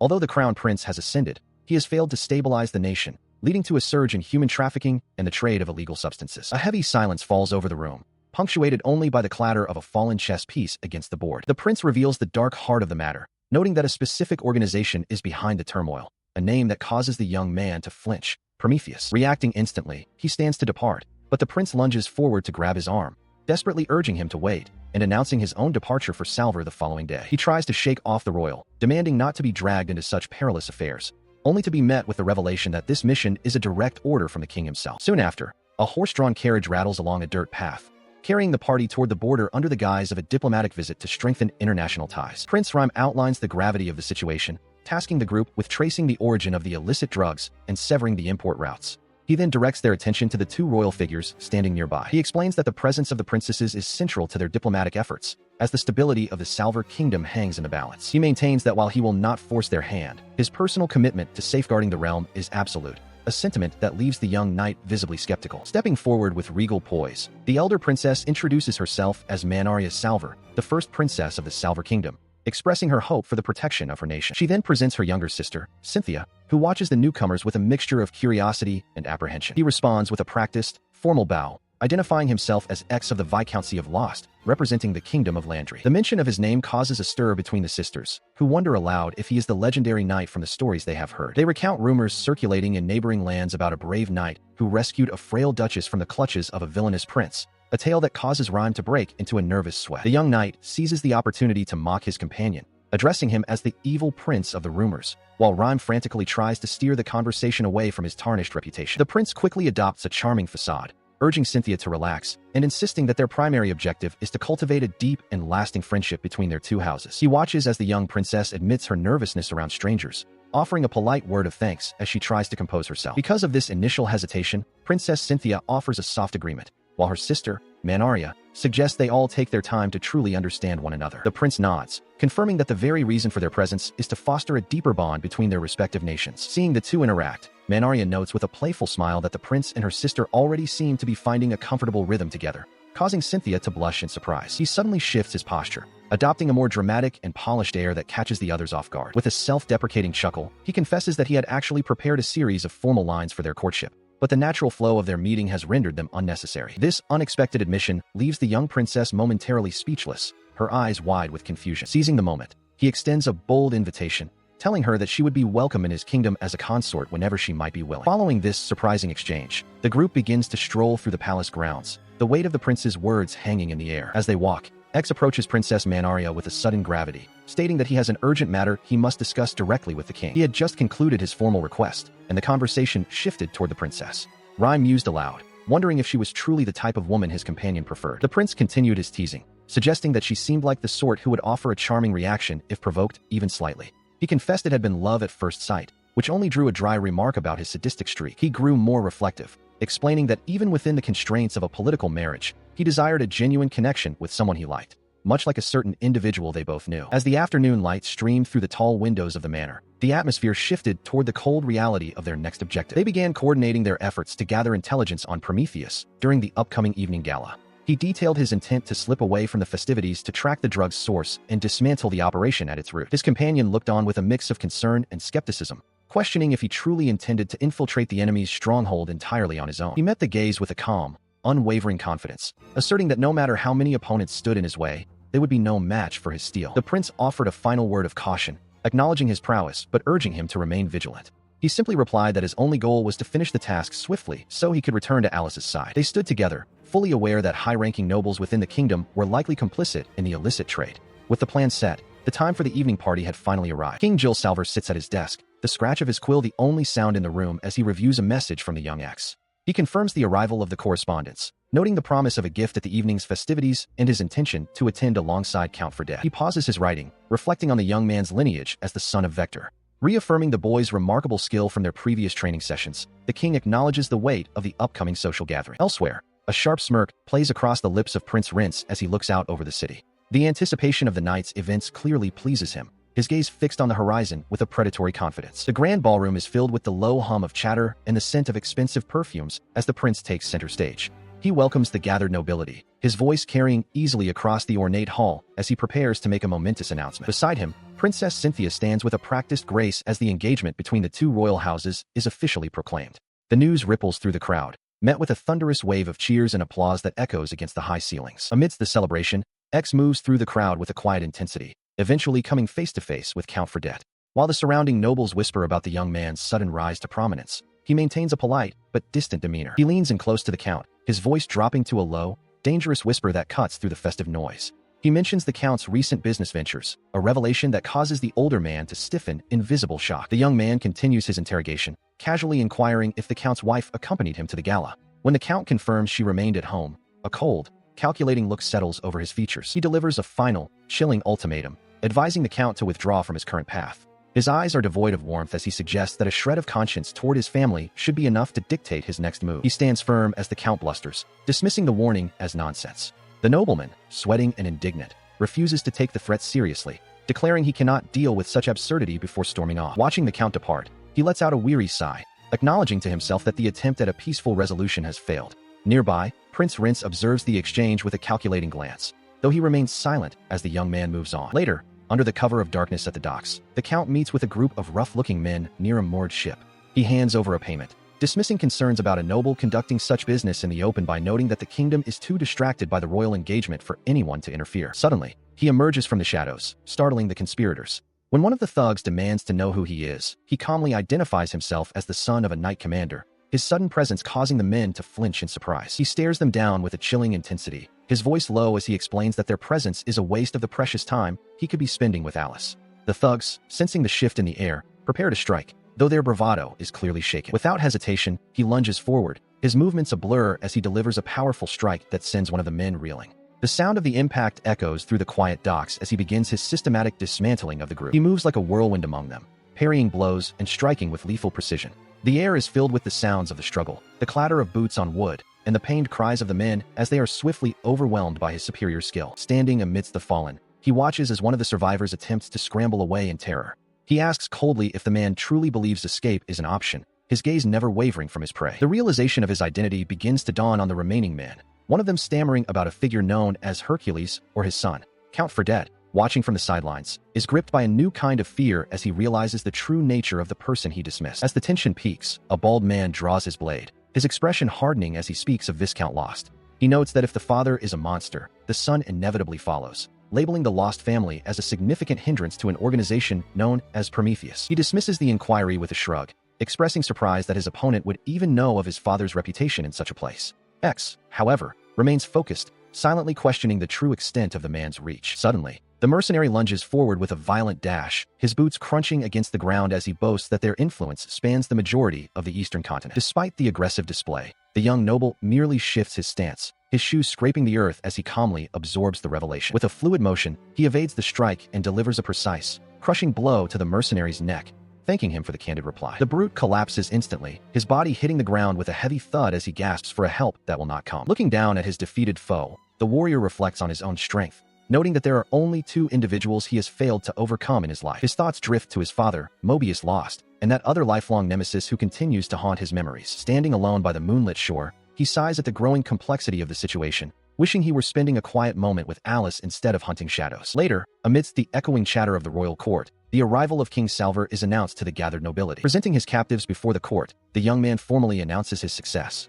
He explains that, acting under the direct command of Prince Rince Landry, he has apprehended the individuals responsible for distributing the illicit substance known as Prometheus. He offers this victory as a significant token of the prince's commitment to his upcoming engagement, solidifying the royal family's stance against the criminal element. He stands before the prince, receiving formal praise for his exceptional service in neutralizing the threat to the kingdom, a task that has not gone unnoticed by the crown. As the court murmurs with interest in the background, the prince extends a prestigious invitation for him to relocate to Salver permanently, promising a noble title that would match his formidable skills. He bows respectfully but firmly declines the offer, explaining that his heart and his future remain in his own country, where his beloved fiancée is currently waiting for his return. With his decision made, he calculates the long journey ahead, realizing that if he departs immediately and maintains a grueling pace, he can reach home by the following morning. The prince graciously accepts the refusal, expressing a sincere hope that he will return to visit with his fiancée in the future.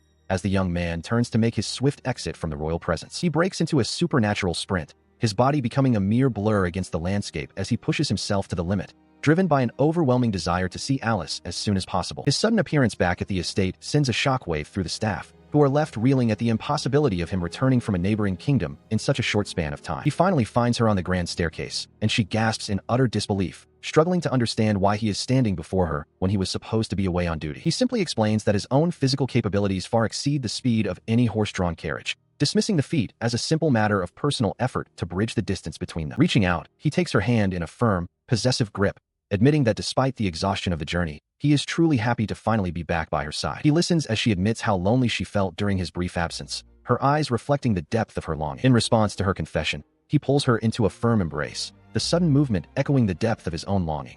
He confesses that even a single day apart was a trial he found difficult to bear. As they hold each other, she realizes she never knew being away from him could be so agonizing. He gently caresses her hair, acknowledging that while there is much to discuss, this moment of reconnection takes precedence. Stepping back just enough to look into her eyes, he softly declares his return, speaking her name with a tenderness reserved only for her. He is met with a radiant smile as she welcomes him home with all the warmth he had missed. He gazes back at her, his usually cold expression softening into a rare, genuine look of peace. Later, as they travel together in a carriage, the sounds of the city filter in, with commoners gossiping about a prince's rumored engagement. Inside the quiet cabin, she reaches out, her hand trembling slightly as she prepares to ask a question. She inquires about the two princesses of the Salver Kingdom, wondering if he had been treated well during his stay. She admits that rumors had reached her, making her feel overlooked and anxious about his safety and his heart. Hearing her insecurity, he immediately seeks to dispel her fears. He assures her that her worries were unfounded, as he was never given any special attention by the royalty there. With a steady gaze, he asks how she could ever think he would be interested in anyone other than her. He reaches out, his hand moving toward her face as he tells her that if she is going to have such adorable worries, he might have to take action. He gently squishes her cheek, teasingly suggesting that he might just eat up such a cute expression. She is left utterly flustered, her face flushing as he leans in close, his playful threat leaving her heart racing. He continues to tease her, remarking that her flustered reaction is the most adorable thing he has ever seen. Amidst the playful banter, he mentions that there is a serious matter he needs to discuss with her. Following his lead, she brings up the topic of their impending nuptials, questioning where such an event should take place. He offers several grand options, suggesting either one of their family estates or perhaps a prestigious venue reserved for royalty, but she immediately dismisses these ideas with a firm shake of her head. She clarifies her vision for the day, explaining that she prefers a modest ceremony attended only by their closest family members in a small, intimate venue.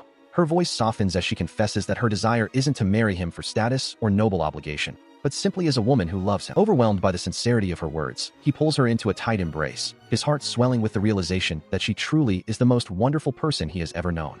She rests against him, reaffirming her simple but profound wish to spend the rest of her life as his wife. King Salver sits regally, addressing the young man before him.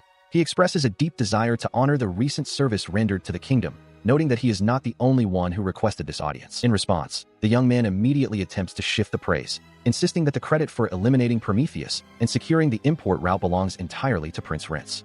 He seems eager to distance himself from the weight of such a significant achievement, perhaps hoping to avoid the responsibilities that come with it. The king remains unmoved by the deflection, offering a reward for the deeds performed.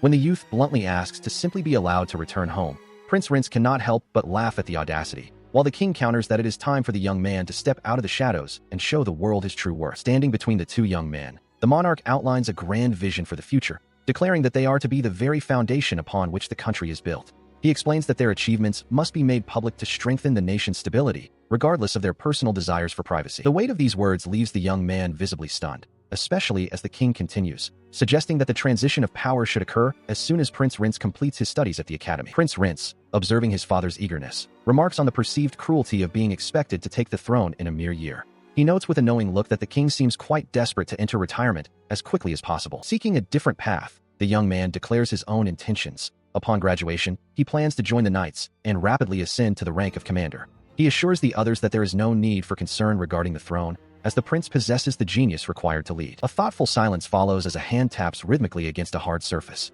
The mention of the knights has clearly sparked a new train of thought in the king's mind. Seizing upon a sudden inspiration, he announces a new plan, granting the young man the distinct honor of establishing and commanding an entirely new order of knighthood. Without a moment's hesitation, the youth offers a respectful but firm refusal, much to the king's amusement. He stands before the king, listening as the monarch outlines a grand vision. The king explains that while Rince will join the regular knights, a new, independent order will be established specifically for him, a private army to serve as the future king's strength. This new unit, the king continues, is intended to be the kingdom's ultimate trump card.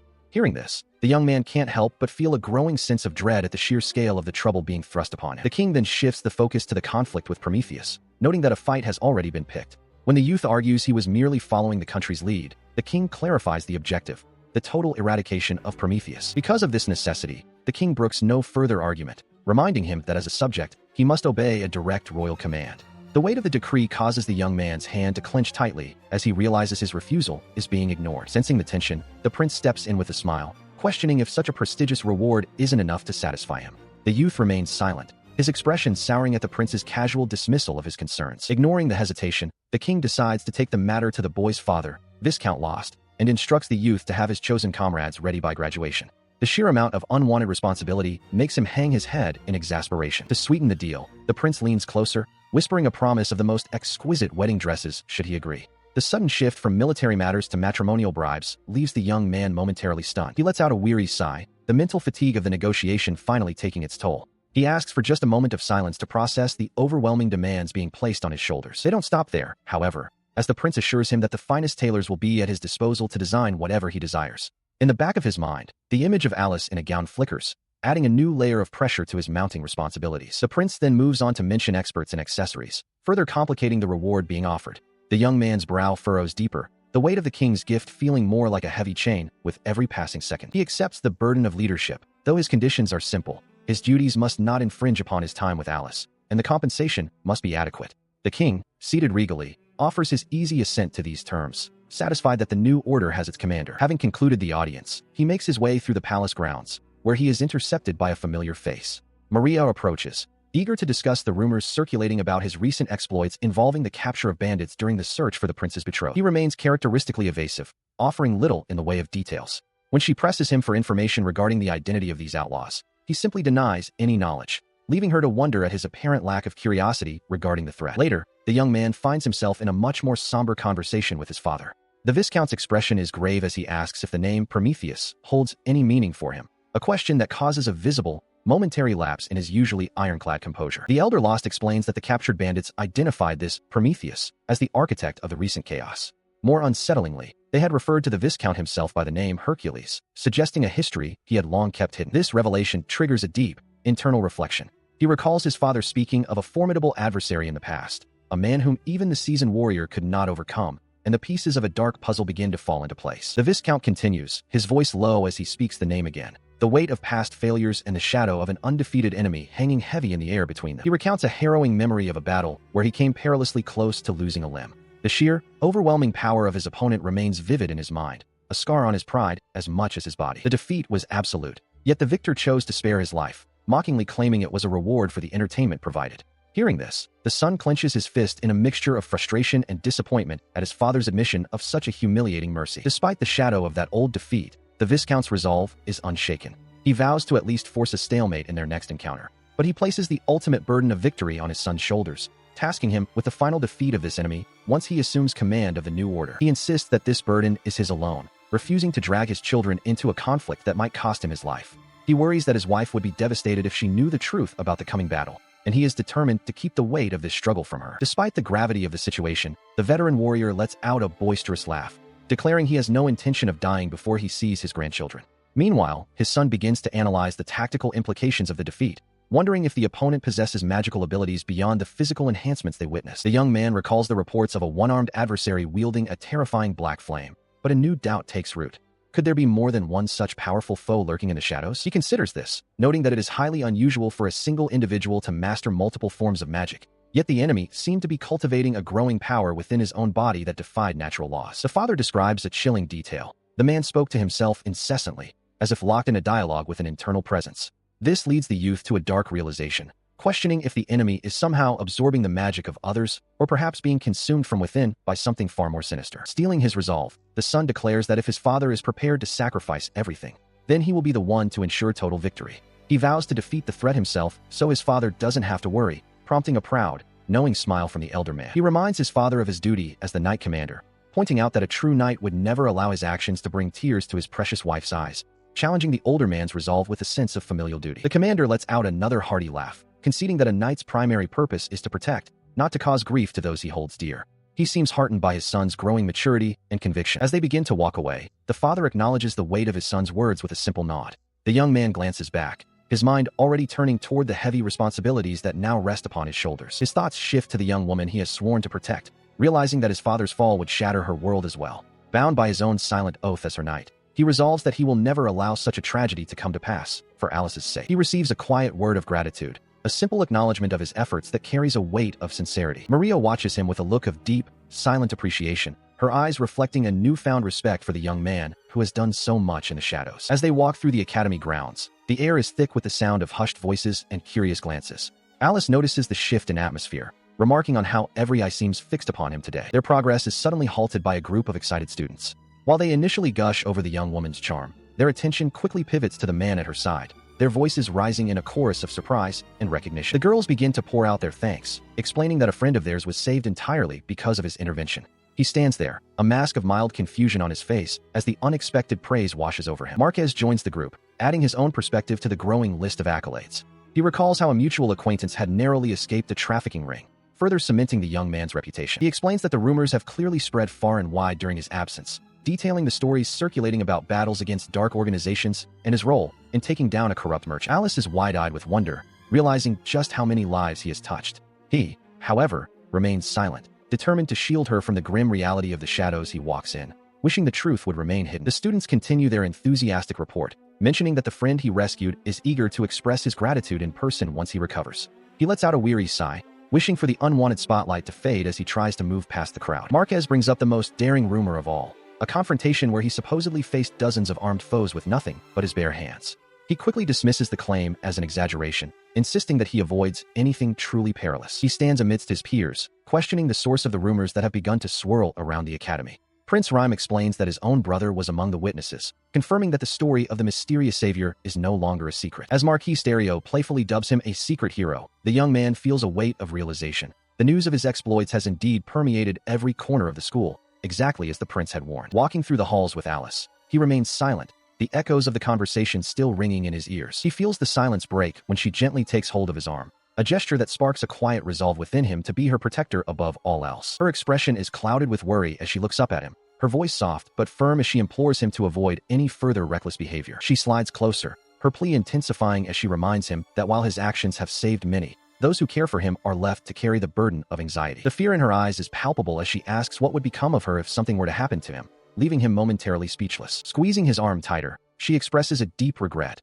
fearing that his desire to protect others and the expectations of his father might lead him into unnecessary danger. She looks up as he offers a gentle reassurance that he is not the cold, unfeeling creature others might perceive him to be, even as memories of being called a monster alongside his father flicker through his mind. With a solemn promise, he vows never to leave her side, embracing the idea that if he is to be a monster, he will be one that exists solely to ensure her safety and happiness. He looks down with a gaze of absolute resolve, his mind set on a singular goal. The weight of his decision is clear as he commits to unleashing the full extent of his capabilities, determined to exert every ounce of power at his disposal. His resolve is born from a simple, powerful truth, the desire to safeguard those most precious to him. She stands amidst a field of blooming flowers, her gentle smile a beacon of the peace he is determined to preserve, no matter the cost. The two walk through a sun-dappled garden, the air quiet between them until she breaks the silence by calling his name. She turns to him with a soft but determined expression, expressing her wish for him to meet her parents. They have been insistent, she explains, urging her to bring him to them without delay. He listens, questioning the sudden urgency of the request. He accepts the invitation with a polite smile, offering his gratitude for the opportunity. While he speaks with composure, he privately considers the weight of the meeting, suspecting her parents intend to discuss their shared future. Elsewhere, his mother reflects on the impending union, acknowledging the many things the family will need to discuss now that the young woman is set to join the House of Lost as his wife. Back in the garden, he gently takes her hand, his thumb brushing over her knuckles. He admits to a flicker of anxiety, noting that it has been years since her parents last saw him, but she offers a comforting word, telling him everything will be fine. She continues, her gaze drifting as she confesses that she has been preparing for this future for a very long time. The thought of their marriage brings a flush to her cheeks as she mentions the many plans she has already made. He is caught off guard by her intensity, though he finds her enthusiasm endearing. He begins to wonder what her ideal version of a newlywed life entails, but his imagination takes a sudden, scandalous turn. The mental image of her in a state of domestic undress causes him to physically tense, his composure momentarily shattering under the strain of his own thoughts. The gentle atmosphere vanishes in an instant as she suddenly lunges, pinning him against the sheets of a bed with surprising strength. Her voice, once soft, now carries a possessive edge as she declares that he belongs to her and her alone. He can only gasp her name in shock, paralyzed by the sudden shift in her demeanor. She looms over him, her eyes shadowed with an unsettling, singular focus. With a chilling smile, she promises that from this moment forward, they will be bound together for all eternity. She had left him in a state of quiet contemplation after her sudden display of intensity. He, however, found himself wishing she would lean even further into that possessiveness, his fist tightening as he imagined her acting with the fervor of a woman truly obsessed. He called out to her as they walked through the garden, the sunlight filtering through the pillars. Despite his secret wishes, he told himself that his own love was likely too burdensome for her to ever truly become the obsessive figure he envisioned. He took a seat beside her on a bench, the peaceful atmosphere of the estate surrounding them. With a thoughtful look, he broached the subject of their future, asking her to imagine what life would be like if they were to marry as soon as tomorrow. She considered the idea, her gaze drifting to the ring on her hand as she weighed her feelings. While the thought of being his wife brought her immense happiness, she confessed a certain fondness for their current status, wishing to savor the role of his fiancé for just a bit longer. She beamed at him, her face lighting up with a pure, radiant joy that seemed to fill the space between them. She made it clear that her heart was set on their future together, and the prospect of officially becoming his wife was something she looked forward to with all her soul. He felt a wave of relief and gratitude wash over him, though a small part of his mind still felt guilty for his earlier, darker thoughts.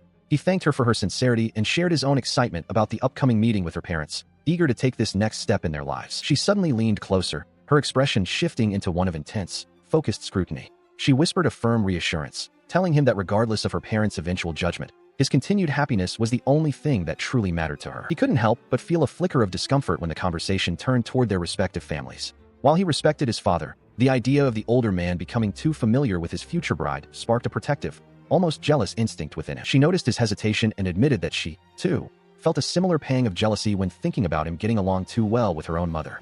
They reached a silent agreement, deciding that the only way to quell these feelings was to remain as close and affectionate as possible. He reached out, his fingers brushing against her skin as he pulled her into a tender embrace. In that quiet moment of shared understanding, they both spoke the words that bound them together, reaffirming a love that was as deep as it was complex. He gently clasps her hands in his, their fingers intertwining as they share a quiet moment of mutual understanding. Their soft affirmations of "I know" and "yes" hang in the air, a private pact between them. Leaning in closer, he rests his forehead against hers, the world outside their shared space fading away. The intimacy of the gesture speaks volumes of the bond they have forged, a silent promise of devotion before the challenges ahead. Shortly thereafter, the couple enters a grand hall to meet with Lord Vector and Lady Makia. Vector greets them warmly, noting how much time has passed, and complimenting Alice on the beautiful woman she has become, urging her to set aside her nerves. She offers a polite word of thanks to the Viscount, who admits his surprise at the sudden engagement. Despite the shock, he expresses a genuine desire to welcome her into the family as his daughter-in-law. The warmth of his acceptance brings a bright smile to her face as he invites her to address him as father-in-law from now on. She accepts the title with grace, the formal barriers between them beginning to dissolve. As tea is served, she formally acknowledges her status, expressing her gratitude for their ongoing support and reaffirming her commitment to her betrothed. The conversation turns more personal when Lady Makia questions if the proposal hadn't been a bit too aggressive. Alice quickly defends him, her cheeks flushing as she struggles to find the right words to describe their whirlwind romance. Seeing her reaction, the older woman teases her about the depth of her feelings. Alice doesn't shy away, admitting with a soft glow that she was simply happy because of her genuine affection for him. Pleased by the sincerity of the young couple, Vector encourages them to visit more frequently, signaling his full approval of the union. Lady Makia then leans in with a knowing smile, promising to mentor her in the ways of their noble house. Alice meets her gaze with newfound determination, ready to embrace her future role. She watches as Lord Vector descends into a minor panic, his composure crumbling when confronted with the truth of his own workaholic nature. Lady Makia explains with a knowing look that while X is deeply attuned to the bonds of those he loves, Vector's own obsession with his duties often blinds him to such subtleties. In response to her blunt honesty, the Viscount offers a sheepish word of thanks, addressing her affectionately as Makina. She accepts the gratitude with a serene smile, admitting that his earnest, if flawed, nature is precisely why she cares for him. Seeing the conversation turn toward family secrets, X interjects, pleading with his mother not to fill his betrothed's head with unnecessary details. His mother merely chuckles behind her hand, countering that a certain level of toughness is required to manage the men of their lineage. She continues her lesson, explaining to the young woman that X is frequently burdened with clandestine responsibilities that pull him away. It is therefore her future duty to act as his anchor, ensuring he does not lose himself in his work. To aid in this endeavor, the elder noblewoman offers a specific verbal weapon, suggesting a particular phrase to be used only when all other options have been exhausted. The ultimate ultimatum is revealed. What's more important, me or your job? Makia recounts how even Lord Vector was forced to abandon his post on 2 separate occasions when faced with those words, while X looks on with a mixture of dread and resignation. This weight of duty is a legacy, as the House of Lost has produced generations of knight commanders. X carries this same potential within him, destined to eventually lead the realm's forces. Because the men of this bloodline have historically prioritized overwhelming strength over their personal lives, Makia stresses that only a wife can truly pull them back from the brink of the battlefield. Hearing this, the young bride-to-be clenches her hand in a silent vow, promising to do whatever it takes to support him. Softening her tone, the lady of the house makes one final request, asking to be addressed simply as mother-in-law from now on. The gesture catches the girl off guard, her eyes widening at the sudden warmth of the invitation. She accepts the title with a graceful bow, expressing her deep gratitude for the guidance and support offered by her new family. Beside her, X lets out a long, weary sigh of relief, glad that the formal introductions have finally reached a peaceful conclusion. She stands before her future in-laws, her voice steady as she accepts the responsibility they've entrusted to her. Lord Vector and Lady Makia look on, their presence imposing yet supportive as the formal meeting concludes. Once outside, she lets out a long, shaky breath, the cool air a welcome relief from the tension of the drawing room. Despite the successful introduction, a lingering nervousness clings to her as she prepares to depart in the waiting carriage. Settling into the seat beside X, she expresses her deep gratitude for the kindness his parents showed, feeling almost overwhelmed by their acceptance. She vows to work her hardest to become a bride worthy of his name, though he gently counters, telling her she is already more than enough and shouldn't push herself too far. He leans in close, his forehead resting against hers in a tender nuzzle that sends a wave of warmth through her. She beams, her heart swelling with affection as she whispers his name, the earlier anxiety finally beginning to fade. The moment of intimacy is broken when he suddenly snaps back to the present, realizing he had been lost in thought. He apologizes for his distraction, having been preoccupied with how unusually bright and cheerful she seemed today. As they continue their journey, she reflects on the day, noting that meeting his father and mother has given her a newfound sense of purpose. She feels as though she is finally moving forward into her new life, a sentiment that seems to pique his curiosity. However, a shadow of doubt crosses her face as she admits that while he has done so much for her, she feels she has been unable to offer much in return.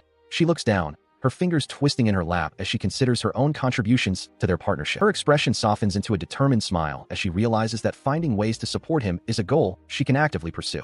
The thought that there are things she can do to help him, however small, brings a sense of genuine fulfillment. He watches her, his mind racing with possibilities of what he might ask of her, though he fears that anything she does for him might only increase his sense of debt. A stray thought about the future, specifically the naming of a child, crosses his mind as a potential ultimate reward, leaving her blinking in confusion at his sudden silence. The internal debate becomes too much, and he blurts out a sharp denial, gasping as he realizes he spoke his private thoughts aloud. He quickly tries to explain that he wasn't sure about having children immediately after the wedding, leaving her startled and blushing at the unexpected turn in their conversation. He continues the conversation about their future as they both indulge in a whimsical daydream about what their children might look like. Alice imagines a daughter as beautiful as herself or a son as handsome as him, while he wonders if a child might inherit a perfect blend of their traits. Despite her compliments, he remains humble to a fault, dismissing his own appearance and citing his lack of general popularity. She immediately protests his self-deprecation, her voice rising in a passionate defense of his character and looks. She doesn't stop there, her eyes shining with genuine admiration as she declares him to be the very image of a fairy tale prince. To her, he isn't just handsome. He is the heroic figure on a white horse she always dreamed of. Touched by her earnest words, he offers a quiet word of thanks before gently calling out to her. She turns her full attention toward him, curious about what he intends to say next. He reaches out, locking his pinky finger with hers in a solemn, youthful vow. With a soft but determined smile, he promises that whenever she finds herself in peril, he will be the prince who comes charging to her side. This sudden display of chivalry leaves her momentarily stunned, a faint blush coloring her cheeks as she considers the charming, if slightly dramatic, nature of his pledge. She can't help but smile, finding the sentiment endearing despite the slight awkwardness of the moment. While the two share this intimate bond, a formal letter bearing a heavy wax seal is prepared for delivery. The instructions are clear. It is to be sent immediately to the residence of Viscount Lost within the bustling royal capital. Upon the letter's arrival at the Grand Estate, the household staff is questioned regarding its recipient. When asked if the correspondence is intended for the master of the house, the answer is a definitive negative. Nearby, the elder Morius stands by a window, his gaze fixed on the distance as his thoughts drift toward his grandson. He remains unaware of the specific contents of the message that has just arrived. The mystery of the delivery is finally clarified. The letter is not for the Viscount, but is addressed specifically to the young heir himself. The young nobleman enters the study, his footsteps muffled by the heavy carpets. His grandfather, Morius Lost, looks up from his seat with a welcoming gaze, noting how well the youth appears.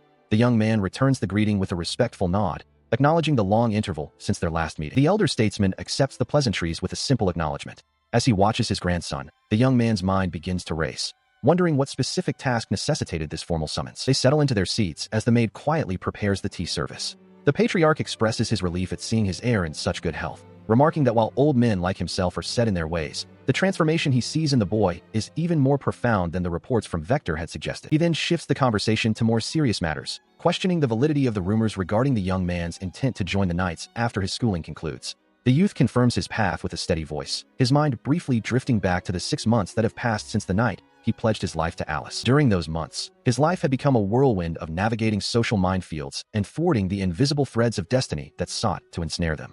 He had spent his days dismantling the flags of a predetermined fate and narrowly escaping the clutches of the Prometheus conspiracy, all while cherishing every moment of affection shared with his beloved. The elder's voice pulls him back to the present, stating that the true reason for the invitation was to pose a specific question. However, the young man finds his focus wavering, his thoughts still lingering on the intimate moments he would rather be spending with his fiancée. The patriarch leans forward, his expression unreadable as he asks if the youth has any fondness for children. The response is measured, noting that his interest would depend entirely on the circumstances, prompting the elder to finally reveal that he has a favor to ask. He lays out the request plainly. He requires his grandson to take on the role of an instructor for a group of young students. In the background of the elder's mind, the faces of the energetic and curious children who would be under his tutelage seem to hover. The prospect of such a commitment brings a look of concern to the young man's face. He immediately calculates the time this would steal from his life with Alice, leading him to tentatively inquire if he even possesses the authority to refuse such a command. He sits across from his grandfather, who casually brings up his engagement to Duchess Misty. While the old man ponderously considers the political weight of the union, the young noble's mind wanders to the children he is meant to instruct, wondering if they possess the spark of magic. Turning toward the window, the elder statesman emphasizes the importance of sharing knowledge. He argues that even if one's own powers remain a mystery, any wisdom held should be passed on to those who can use it to better themselves. A hearty laugh escapes the old man as he expresses his unwavering faith in the pair. He insists that the youth's potential likely surpasses both his own and Vector's, making him the ideal candidate for the task at hand. The young man attempts to deflect the praise, citing his father's legendary strength as a benchmark he has yet to reach. His grandfather quickly dismisses the humility, urging him to recognize his own worth and the unique perspective he brings. Silence falls between them as the elder leans in, his gaze sharpening with a sudden, piercing intensity that seems to look right through the boy. He then poses a question that strikes at the very heart of the young man's secrets, asking if he has experienced a world entirely different from this one. The boy's expression hardens, caught off guard by how close the patriarch has come to the truth of his reincarnation. Lost in a whirlwind of internal speculation, the youth wonders if the old man is hinting at his past life, or if he has simply encountered similar tales in his vast readings. Across from him, the patriarch remains patient, observing the internal struggle written across his grandson's face. Softening his tone, the elder appeals to him as a grandfather, asking for a personal favor that he believes only his grandson can fulfill for the sake of the family's future. With a heavy sigh of resignation, the young noble finally relents, agreeing to the arrangement, but strictly for the duration originally discussed. Pleased with the outcome, the old man stands, mentioning a gift he has prepared to mark the beginning of this new responsibility. He then presents a finely crafted blade, the metal catching the light with a sharp clink as it is revealed. The young man stares at the weapon, his surprise evident as he realizes the weight of the legacy being handed to him. He stands before his grandfather, Morius, who presents a magnificent blade named Zero. While Vector grumbles that the weapon should have been his, Morius dismisses the notion, noting Vector's clumsiness. The elder explains that this family treasure possesses the unique power to nullify magic, and he believes the young man, much like his mother before him, is the perfect match for such a relic. Taking the hilt, he draws the blade with a sharp whistle of steel. Morius watches intently, explaining that the sword's true power is tied to the wielder's heart. A straightforward spirit will grant the user immense strength. Alice looks on, her expression a mix of awe and concern as the air around the blade begins to shimmer. The blade gleams with an ethereal light as he grips it tighter. A sudden, heavy pressure radiates from the metal, catching him off guard. It is a weight not of physical mass, but of raw, latent energy reacting to his presence. As he adjusts his stance, the crushing pressure suddenly vanishes, replaced by an impossible lightness. He marvels at how the weapon seems to be responding directly to his internal state. Morius, seeing the successful bond, insists that he keep the family treasure, brushing off any hesitation about its immense value. Overwhelmed by the gesture, he looks at his grandfather with newfound gratitude. Morius offers a warm, knowing smile, admitting that he simply couldn't stand by while his grandson struggled through such difficult times. With the weight of the new blade at his side, he transitions to the training grounds to begin his first lesson. He bows deeply to his grandfather in a final show of respect before turning his attention to the small group of students waiting for him under the open sky. One of the young girls, Monica, tentatively steps forward to address him. She speaks with a quiet hesitation, her voice small as she tries to find the right words to greet her new teacher. She confesses her deep-seated anxiety, admitting that she lacks any real confidence when it comes to wielding magic. Her eyes are downcast, reflecting a vulnerability that many young mages face when starting their journey. Beside her, Ria adds her own concerns to the conversation. She explains that her magic feels erratic, as if she has no control over the power that flows out of her unconsciously, leaving her fearful of her own potential. The young boy, Gulliver, is far more skeptical, eyeing his new teacher with a critical gaze. He questions if someone so young can truly be strong enough to lead them, but the new instructor simply offers a confident smile, assuring the boy that despite his appearance, he is more than capable. He begins the lesson by assessing their unique abilities, observing that Monica possesses hypnotic magic similar to Maria's brainwashing techniques, while Gulliver's strength lies in physical enhancement. Deciding that theory is no substitute for experience, he proposes they dive straight into practical application to better understand their gifts. The young nobleman then challenges Monica to test her hypnotic powers directly on him. While the children express concern that their teacher might actually succumb to the spell, he remains undeterred, calmly urging her to give it her best effort without fear of the consequences. Following his lead, She closes her eyes in deep concentration before snapping them open to release a wave of magical energy. A swirling distortion fills the air between them as she attempts to seize control of his mind with a focused gaze. Despite her efforts, he remains completely unfazed, noting with a calm expression that he feels no effect whatsoever. She is left in a state of bewilderment, certain that she had successfully channeled her magic, yet seeing no change in her target's demeanor. He explains that such mental manipulations are ineffective against him, suggesting they move on to a more direct approach. The trio watches him with a mix of awe and confusion as he prepares for the next phase of their training session. Turning his attention to Rhea, he watches as she inadvertently triggers a sudden, violent gust of wind. The force of the magic catches her off guard, sending her hair and clothes whipping around her in a chaotic display of power. The young girl struggles to contain the outburst, her eyes wide with alarm as the energy spirals out of her grasp.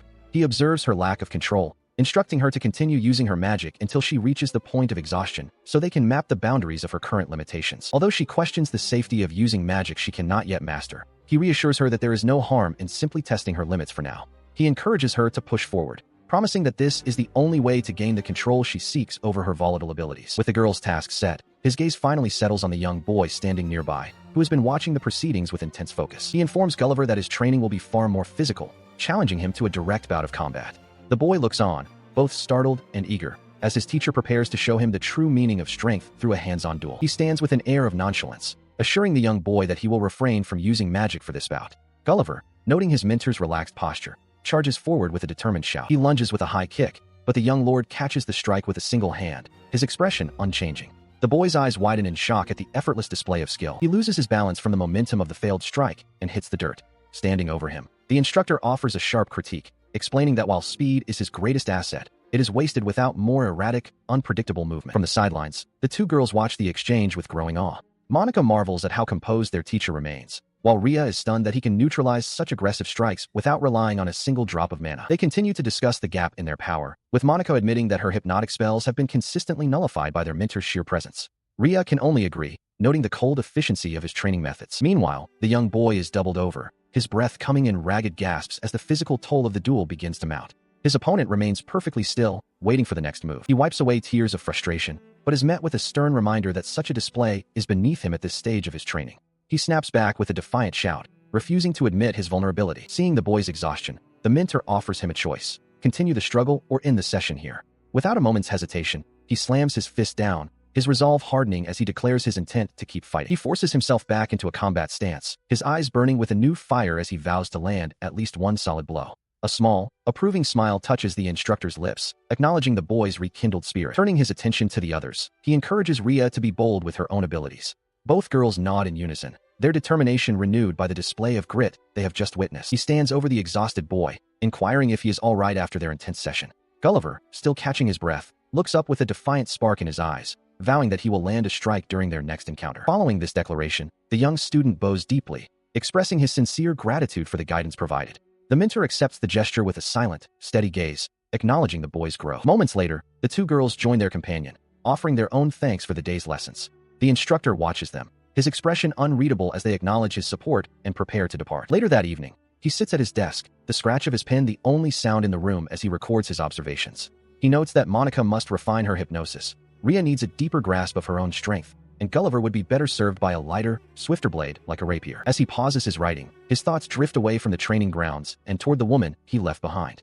He realizes that he must apply himself fully to his duties so that no more time is wasted apart from Alice, longing to hear her voice once more. This longing leads him to consider the limitations of this world, wishing for the convenience of the communication devices from his past life. He wonders if telepathy or some other magical means might bridge the distance between them, frustrated by the lack of a simple way to reach out. He glances toward the window, the quiet of the night amplifying his desire to simply feel her presence nearby, even if they cannot speak directly. In his mind's eye, her image appears as a radiant vision, a reminder of the bond they share and the promise represented by the small, velvet box he holds dear.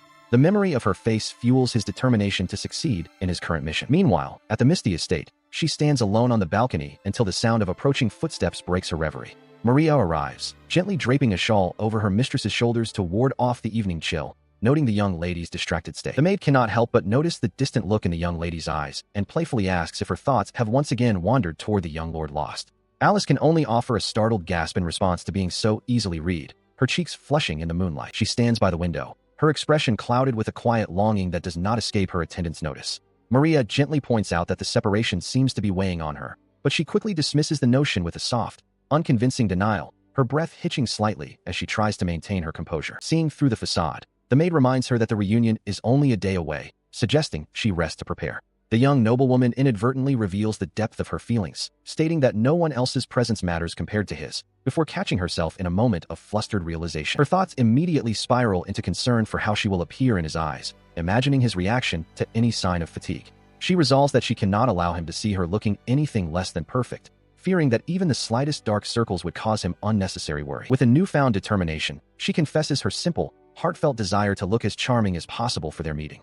Maria watches with a knowing smile as the girl's youthful infatuation takes center stage, overshadowing the earlier gloom. Miles apart, the two souls remain tethered by the same quiet anticipation, each lost in reflection beneath the same evening sky. While she prepares her heart at the estate, he stands in silent contemplation, both anchored by the shared promise of the coming day. As night deepens over the landscape, a single, fervent wish echoes through the stillness of the air. The stars bear witness to a longing for the dawn, as the hours between them and their reunion feel like an eternity yet to be crossed. X and Alice sit together in the quiet comfort of a drawing room.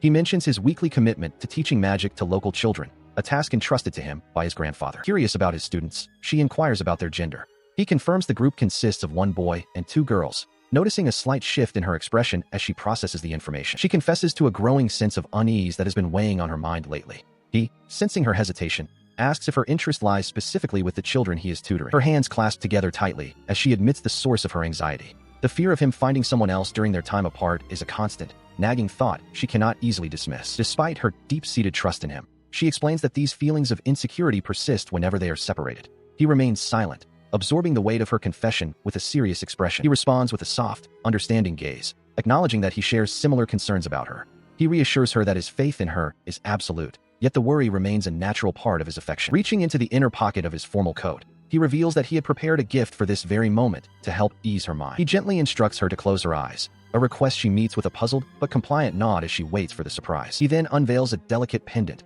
admitting with a hint of bashfulness that he crafted it himself.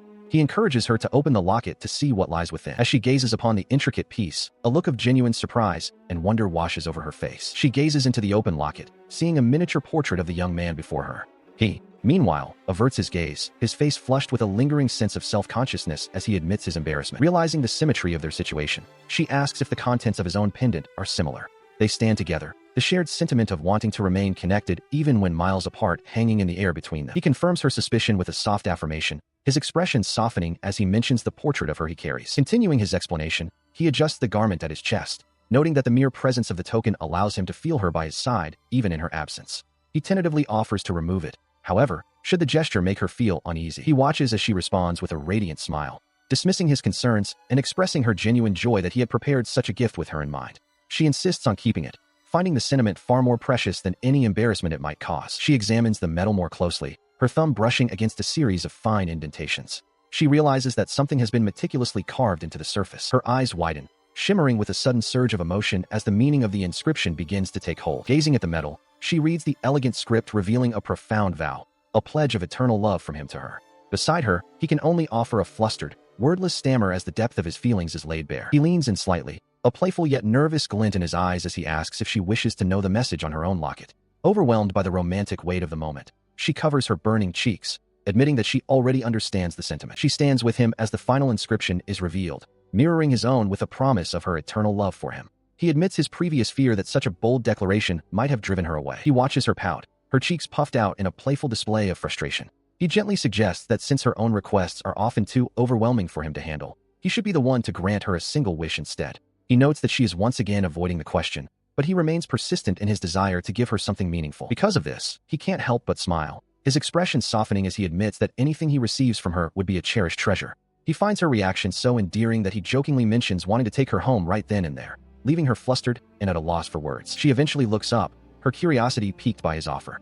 With a slight blush, she asks what he has in mind, admitting that there is indeed one thing she would like to ask of him if given the chance. He responds by revealing that he has a specific outfit he has been wanting her to wear, though he seems slightly hesitant about the suggestion. She, however, doesn't miss a beat, declaring her willingness to do anything he asks of her, her devotion clear in her eyes. Moments later, he waits in a quiet room until the sound of the door opening draws his attention.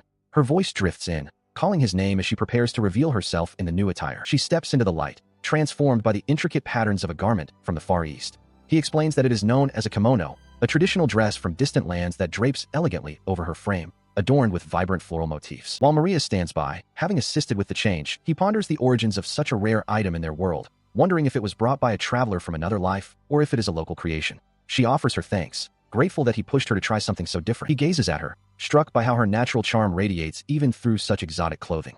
He tells her how well it suits her, causing her to look up with a shy, hopeful smile, seeking confirmation of his approval. The sight is almost too much for him to bear, and he finds himself once again overwhelmed by her beauty. He exclaims that she is so amazing he truly wishes he could just take her home, his composure momentarily slipping in the face of her radiance. As she examines the fine silk of the sleeve, a new thought occurs to her. She looks back at him, wondering aloud if there might be a masculine version of this beautiful Eastern attire for him to wear as well. She asks if he truly desired to see her in the traditional Eastern attire. He admits he did, but explains that he prioritized her wardrobe over his own. He listens as she imagines him in a masculine version, certain he would look dashing.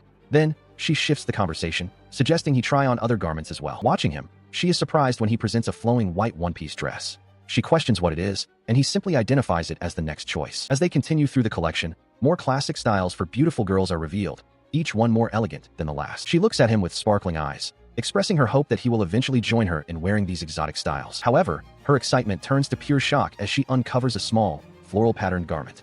She stammers, wondering if this is actually meant to be worn as underwear. Seeing her confusion, he calmly explains that it is a swimsuit, designed for the water. She can hardly believe it, blushing at the thought of such a revealing outfit. She looks up at him, her face flushed crimson, and asks if he is truly interested in seeing that much of her skin. Before she can process his gaze, he confirms his interest without a moment's hesitation. He sets the box aside, his gaze steady and unwavering. He leans in slightly, declaring that every single thing about her is of interest to him. The weight of his words leaves her breathless and utterly flustered. She looks up at him, her voice a soft whisper as she asks if his thoughts have turned toward the indecent.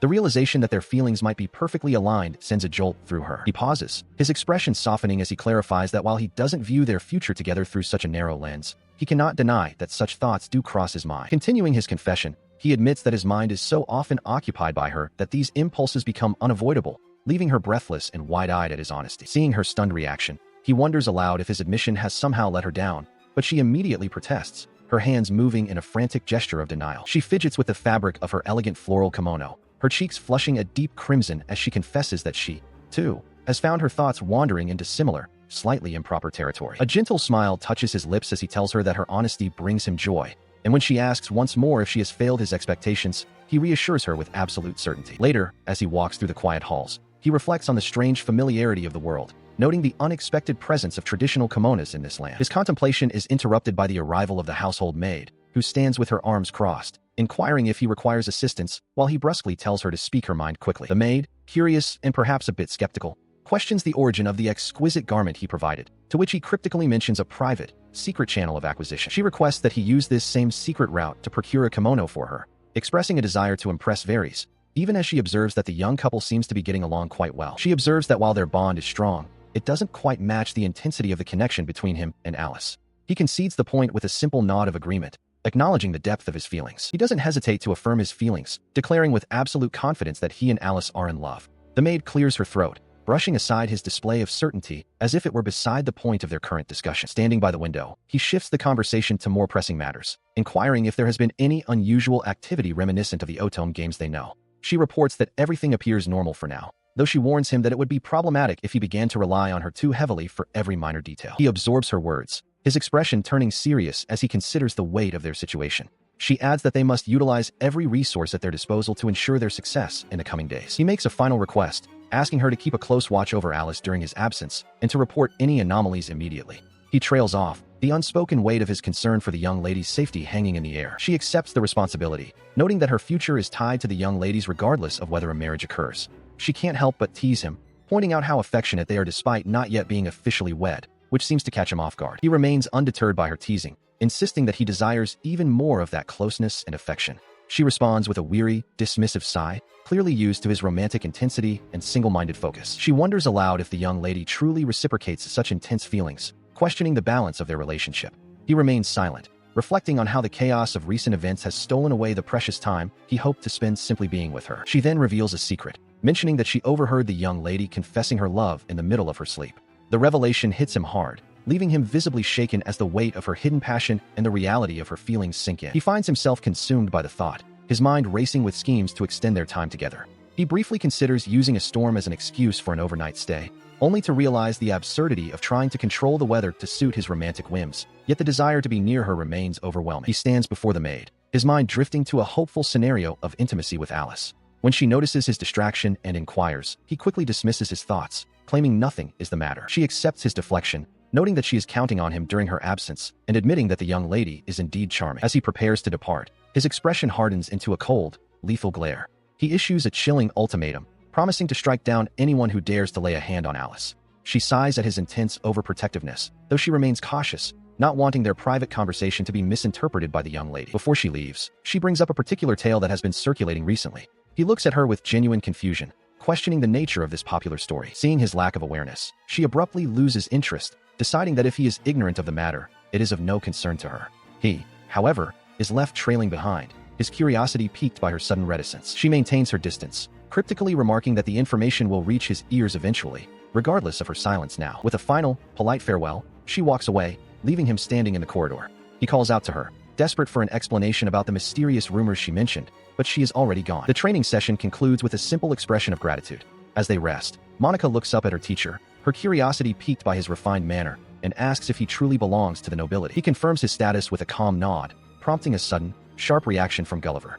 The boy's eyes widen in realization as he stands within the arched corridors of the training grounds. This revelation leads the young boy to a logical conclusion, and he tentatively asks if such a high status implies the existence of a fiancé. The mere mention of a betrothed sends a ripple of excitement through the girls, their eyes sparkling as they process the romantic possibility. Monica immediately wonders aloud if this mysterious woman shares their teacher's intense physical prowess, jokingly asking if she is as muscle-headed as he is. He responds with a sharp, playful reprimand, clearly unamused by the comparison, while Ria watches the exchange with intense interest. As the children continue their questioning, his thoughts drift to a vision of a young woman with long, light hair and a gentle smile. He speaks with genuine warmth, declaring that she is the finest partner he could ever hope for. His sincere praise leaves the children in awe, their faces glowing with admiration. Ria notes that his devotion reminds her of the popular tale of the knight that has been circulating recently. She excitedly recounts the plot of this famous story, describing a brave knight who rescues a lady from a prince after she was falsely accused and her engagement broken.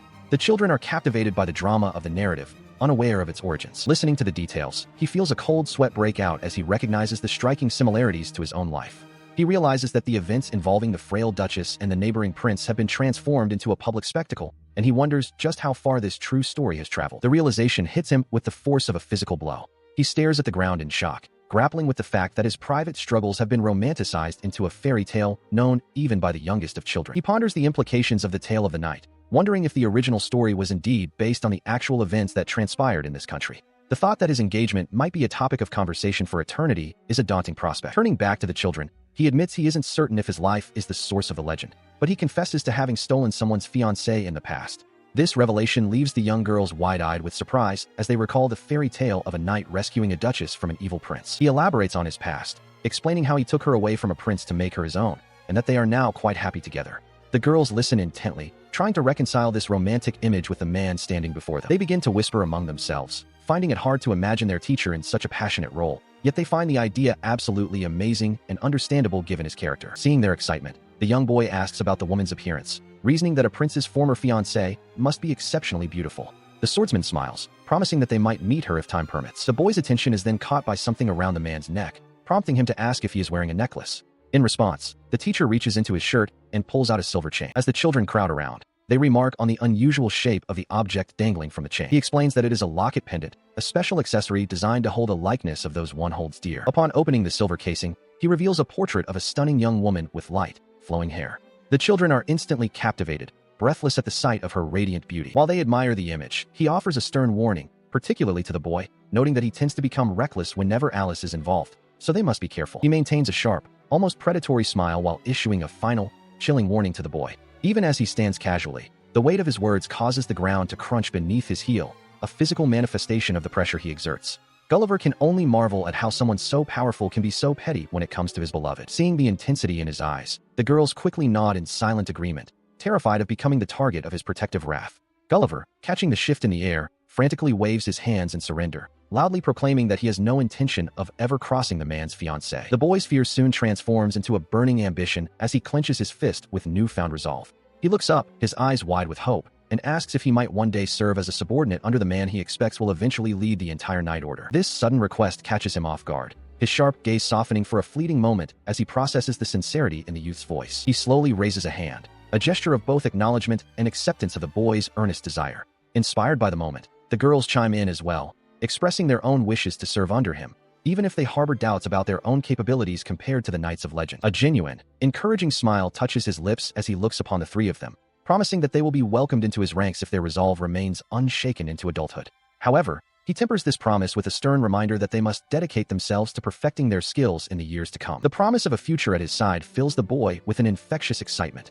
and he declares with absolute certainty that he will become the strongest of all his subordinates. He simply observes the boy's bravado, conceding that such a feat might indeed be possible. With a collective roar of determination, the children vow to give their absolute best, their spirits soaring as they envision the path ahead. He stands quietly, watching the next generation of warriors find their purpose. Sometime later, in a much more formal setting, he sits across from a focused assistant who confirms that the finest tailor in the land has been secured for his needs. She presents him with the final details of a specialized request, ensuring every element is perfect for the upcoming occasion. They turn their attention to the most critical task at hand, the creation of a wedding dress of unparalleled quality. With the resources now in place, the dream of a perfect ceremony for Alice begins to take a tangible, silk-woven shape. He glances down at the sketches spread across the table, noting that only the final design remains to be settled. These drawings were a collaborative effort, born from moments spent with his betrothed, where every line and curve of the gown was meticulously planned to capture the essence of their bond. His companion, Rince, watches him with genuine admiration, remarking on his seemingly boundless talents,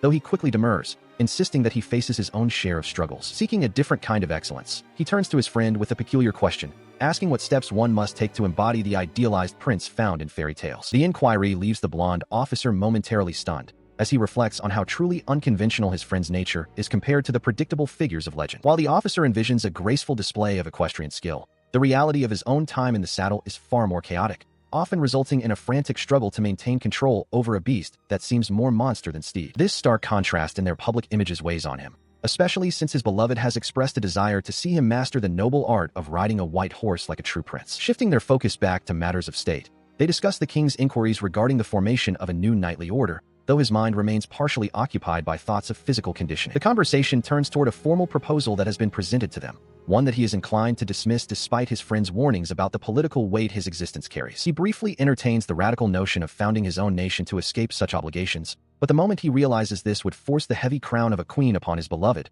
he immediately abandons the plan. He watches as she beams with a newfound sense of purpose, expressing her joy at discovering ways she can contribute to their shared future. He continues to look at her with a gentle, knowing smile, silently resolving not to let any political machinations disrupt the genuine happiness she has found. Turning back to his companion, the young lord is met with an unexpected offer of support. The blonde noble declares that should a new nation truly be the goal, he will provide whatever assistance is necessary without hesitation. The noble continues, admitting that while his personal influence has its limits, he has no desire to stand in the way of a friend's grand ambitions. This sudden altruism prompts a sharp, teasing remark from the dark-haired youth, who jokingly labels his friend a schemer, though the other simply counters that establishing strong diplomatic ties early is merely practical. A sudden glance at the wall clock brings a sharp realization, the ticking hands indicating that time has slipped away far faster than anticipated. He stands abruptly, the chair thudding against the floor as he explains that Alice's lessons are nearly over and he must depart to meet her. Before he can make his exit, however, his friend calls out for him to wait, his expression turning serious as he prepares to ask for a significant favor. The request is specific.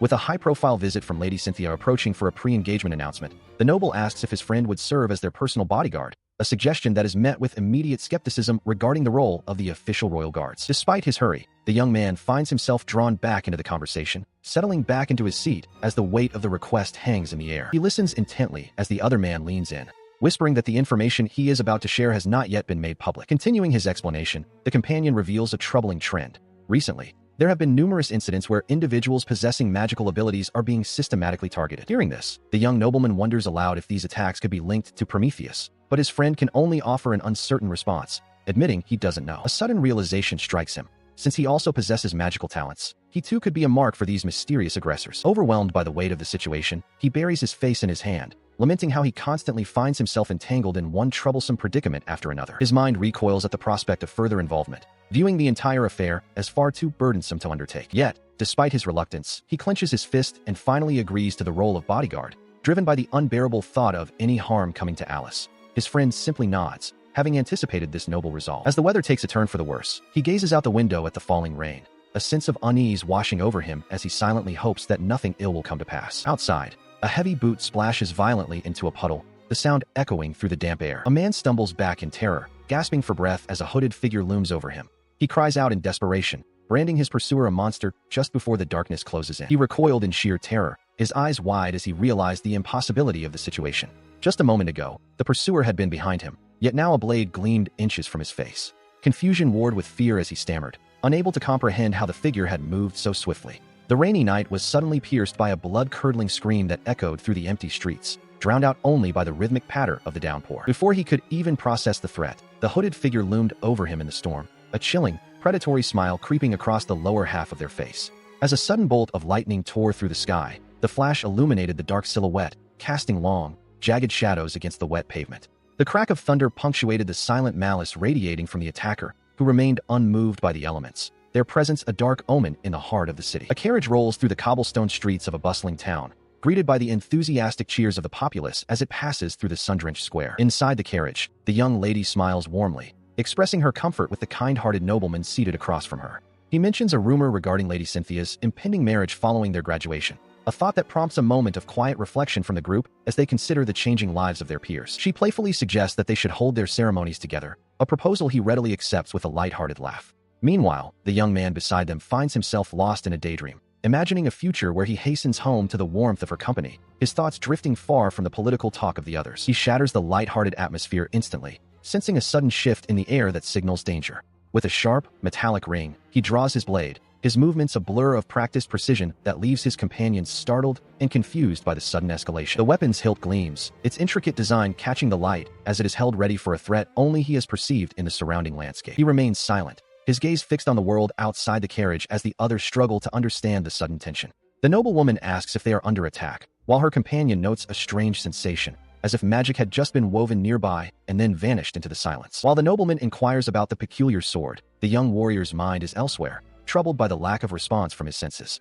He wonders if the presence he felt is something different entirely from the magic hunter he had been anticipating, searching for a trace of the energy that alerted him. He explains that the blade is a cherished family heirloom, possessed of the rare and formidable ability to nullify magic. This revelation prompts the nobleman to question if even internal magical enhancements would be rendered useless by its presence, marveling at the incredible nature of such a weapon. Looking down at the steel, he clarifies the weapon's true nature, stating that its power is tied to the wielder's resolve. If the user possesses an unshakable heart, the sword becomes an extension of their will rather than a simple tool of suppression. He concludes that as long as one possesses an unshakable heart, they can wield their own strength without fear of it being extinguished by the blade's nullifying aura, a secret that defines the true mastery of the weapon. He explains that the blade is a weapon designed specifically to eliminate those who wield magic, though he has no desire to draw it frequently. With a firm resolve, he declares that his devotion to Alice is more steadfast than any steel, ensuring there will be no issues. This sentiment is echoed by Rince, who expresses a similar desire to use his own strength solely for Alice's protection. The young lady can't help but let out a soft giggle at their earnestness, finding their dedication quite characteristic of them both. She then observes with a smile how remarkably close the two men seem to have become.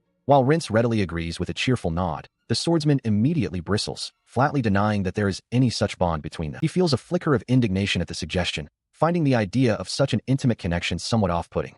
He had assumed their relationship was at least somewhat professional, making the current turn of conversation rather awkward. Sensing the tension, the blonde youth clarifies his stance, stating that if they are to be anything, he would much prefer they be regarded as best friends. The swordsman considers this, thinking to himself that a friendship is acceptable as long as it doesn't become something clingy or overbearing. His companion seems genuinely pleased by this moderate concession, glad to hear such a sentiment expressed. It is a rare thing to find a connection where two people can truly understand one another's intentions, even when separated by distance or circumstance. Breaking the brief silence, the young lady suddenly remembers a question she had intended to pose to her protector earlier. She turns her attention back to him, her expression turning curious. She asks him directly if it would be possible for him to arrange a formal meeting with his fiancée. This request catches the others by surprise, with Rince noting how unusual it is for her to show such a keen interest in someone outside their immediate circle. He stood by as Alice expressed her earnest desire to become friends with the woman who would soon join their circle. The young lord weighed the request, concluding that while a refusal wouldn't be seen as an insult, there was no reason to fear for Alice's safety. With his consent given, she beamed with gratitude, her eyes sparkling at the prospect of the meeting. Soon after, the meeting took place within the sun-drenched glass walls of a grand conservatory, where a polite greeting echoed through the air. There, the two young women finally stood face to face, exchanging formal introductions. The visitor revealed herself as Cynthia Salver, the second princess of her kingdom, while the host identified herself as the daughter of the Misty Duchy. As she stood before the princess, her heart hammered against her ribs, a rhythmic thrumming of nervous excitement. She managed to maintain her composure, offering a respectful greeting to the royal guest. Once they were settled over tea, the princess sought to bridge the gap of formality, suggesting that they dispense with stiff titles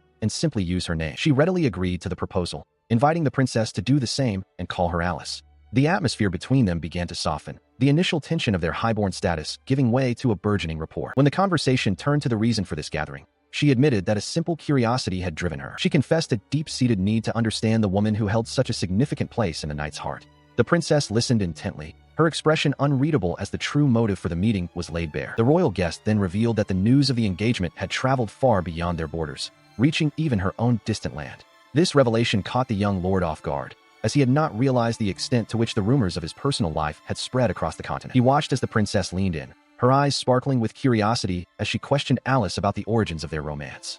She wondered aloud if Alice had harbored feelings for the knight from the very beginning, or if her heart had only been stirred after his public declaration. Continuing her inquiry, the princess noted the whirlwind of rumors surrounding their engagement, admitting that the truth remained elusive amidst so many conflicting stories. She sought to understand how the situation was perceived within Alice's own social circles. This desire for clarity was the driving force behind her eagerness to befriend Alice, as she felt there were simply too many unanswered questions.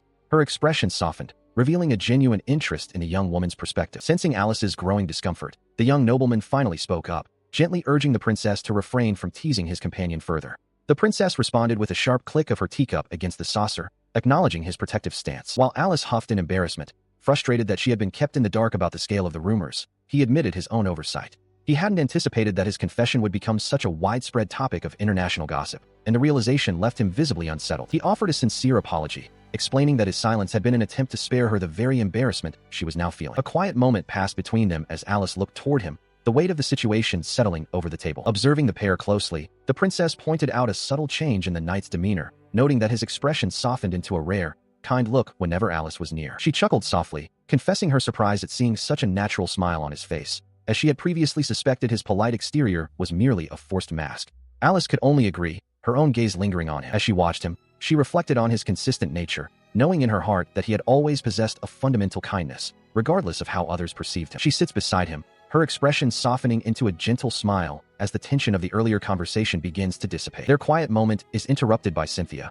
who expresses her lingering surprise at the suddenness of the engagement to Prince Rince, prompting a blunt admission from the young man that he was the one who initiated the confession. Watching him, the prince remains composed, lifting a teacup with practiced grace while Cynthia remarks on the boldness of his own public declaration, though he humbly counters that his actions paled in comparison to the spectacle his friend had created. Listening to them, the young lady can't help but giggle behind her hand as the conversation turns to the grand display made before the gathered nobility, admitting that her focus had been entirely on the man beside her, regardless of the audience. Observing her joy, Cynthia notes the depth of the bond between the prince and his companion, a sentiment the prince acknowledges with a knowing smile. Under his friend's gaze, her keen eyes soon catch a matching detail, identical pendants worn by the couple, which prompts a firm declaration from the young man that his heart is set solely on his partner, leaving no room for anyone else. In response to his devotion, she gazes down at the precious gift, a token meant to bridge the distance between them and ward off loneliness, her heart swelling with the memory of the moment he placed it in her care. As the afternoon wanes, the tea party concludes without incident, the anticipated threat of magic hunters failing to materialize,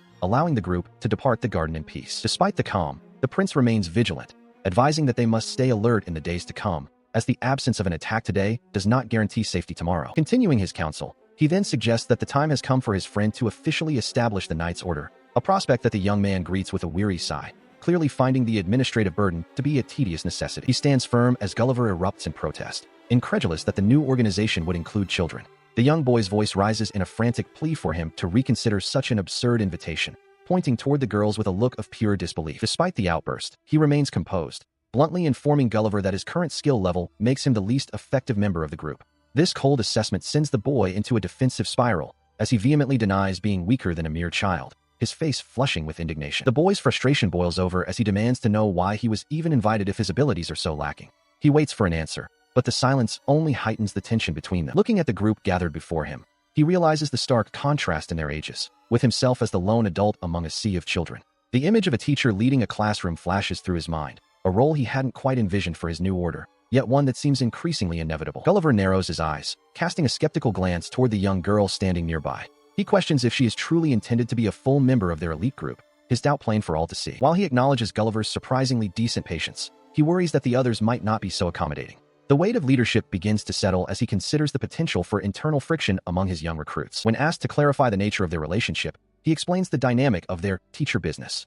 The realization that they are essentially his pupils seems to catch the others off guard, shifting the tone of the conversation. He confirms the teacher-student bond, a statement that prompts Gulliver to steal a quick, uncertain glance at the girl beside him. The reality of their new hierarchy is starting to sink in, even if some are reluctant to accept it. However, the young boy's pride is not so easily wounded, and he flares up once more, daring anyone to prove that a child could possibly surpass him in strength. Seeing the situation devolve into petty bickering, he steps in to physically restrain the rowdy youths. He urges them to settle down, his patience finally wearing thin as he tries to maintain order in his fledgling organization. He clears his throat, gathering the attention of the young ones as he prepares to make a formal announcement. He reveals that the organization he wants them to join is not a mere school, but a newly established knight order, sanctioned by the command of both the king and Prince Rince. He explains that while the main activities involve handling dangerous threats like Prometheus, he plans to manage both this new group and his other duties simultaneously, much to Gulliver's surprise.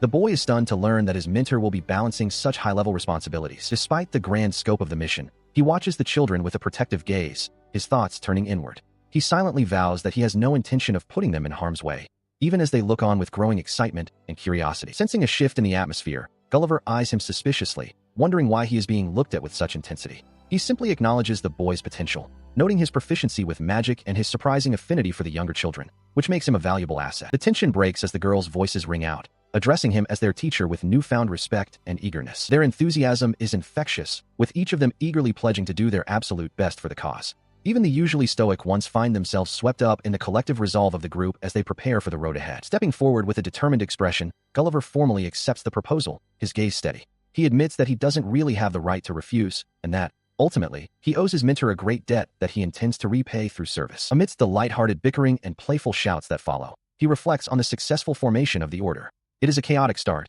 but he is satisfied that they have managed to come together as a cohesive unit. With the foundation of the Knight Order finally laid, he turns his attention to more personal matters, sitting beside Alice in a moment of quiet reflection. He realizes that with this hurdle cleared, he can finally dedicate himself to the preparations for their upcoming marriage, though he knows a long road still lies ahead. His mind wanders to the future, to the rings, the ceremony at the chapel, and a life where he can truly be happy with her. He resolves to do his best for a future where they can laugh together. Yet, the path ahead remains long and arduous. He knows they must eventually strike at the orphanage in the Lost Viscountcy, a task that looms over their upcoming happiness. The young nobleman's fate was being decided in the shadows as a heavy pouch of coins was handed over, the metallic jingle punctuating a grim agreement that was accepted with a simple word of confirmation. He accepted the terms while his employer promised to double the reward upon the mission's success, prompting a confident, low chuckle from beneath the mercenary's hood. While these dark machinations unfolded elsewhere, the youth remained focused on his own objective, resolved to successfully lure his target into the open as his journey entered a dangerous new phase.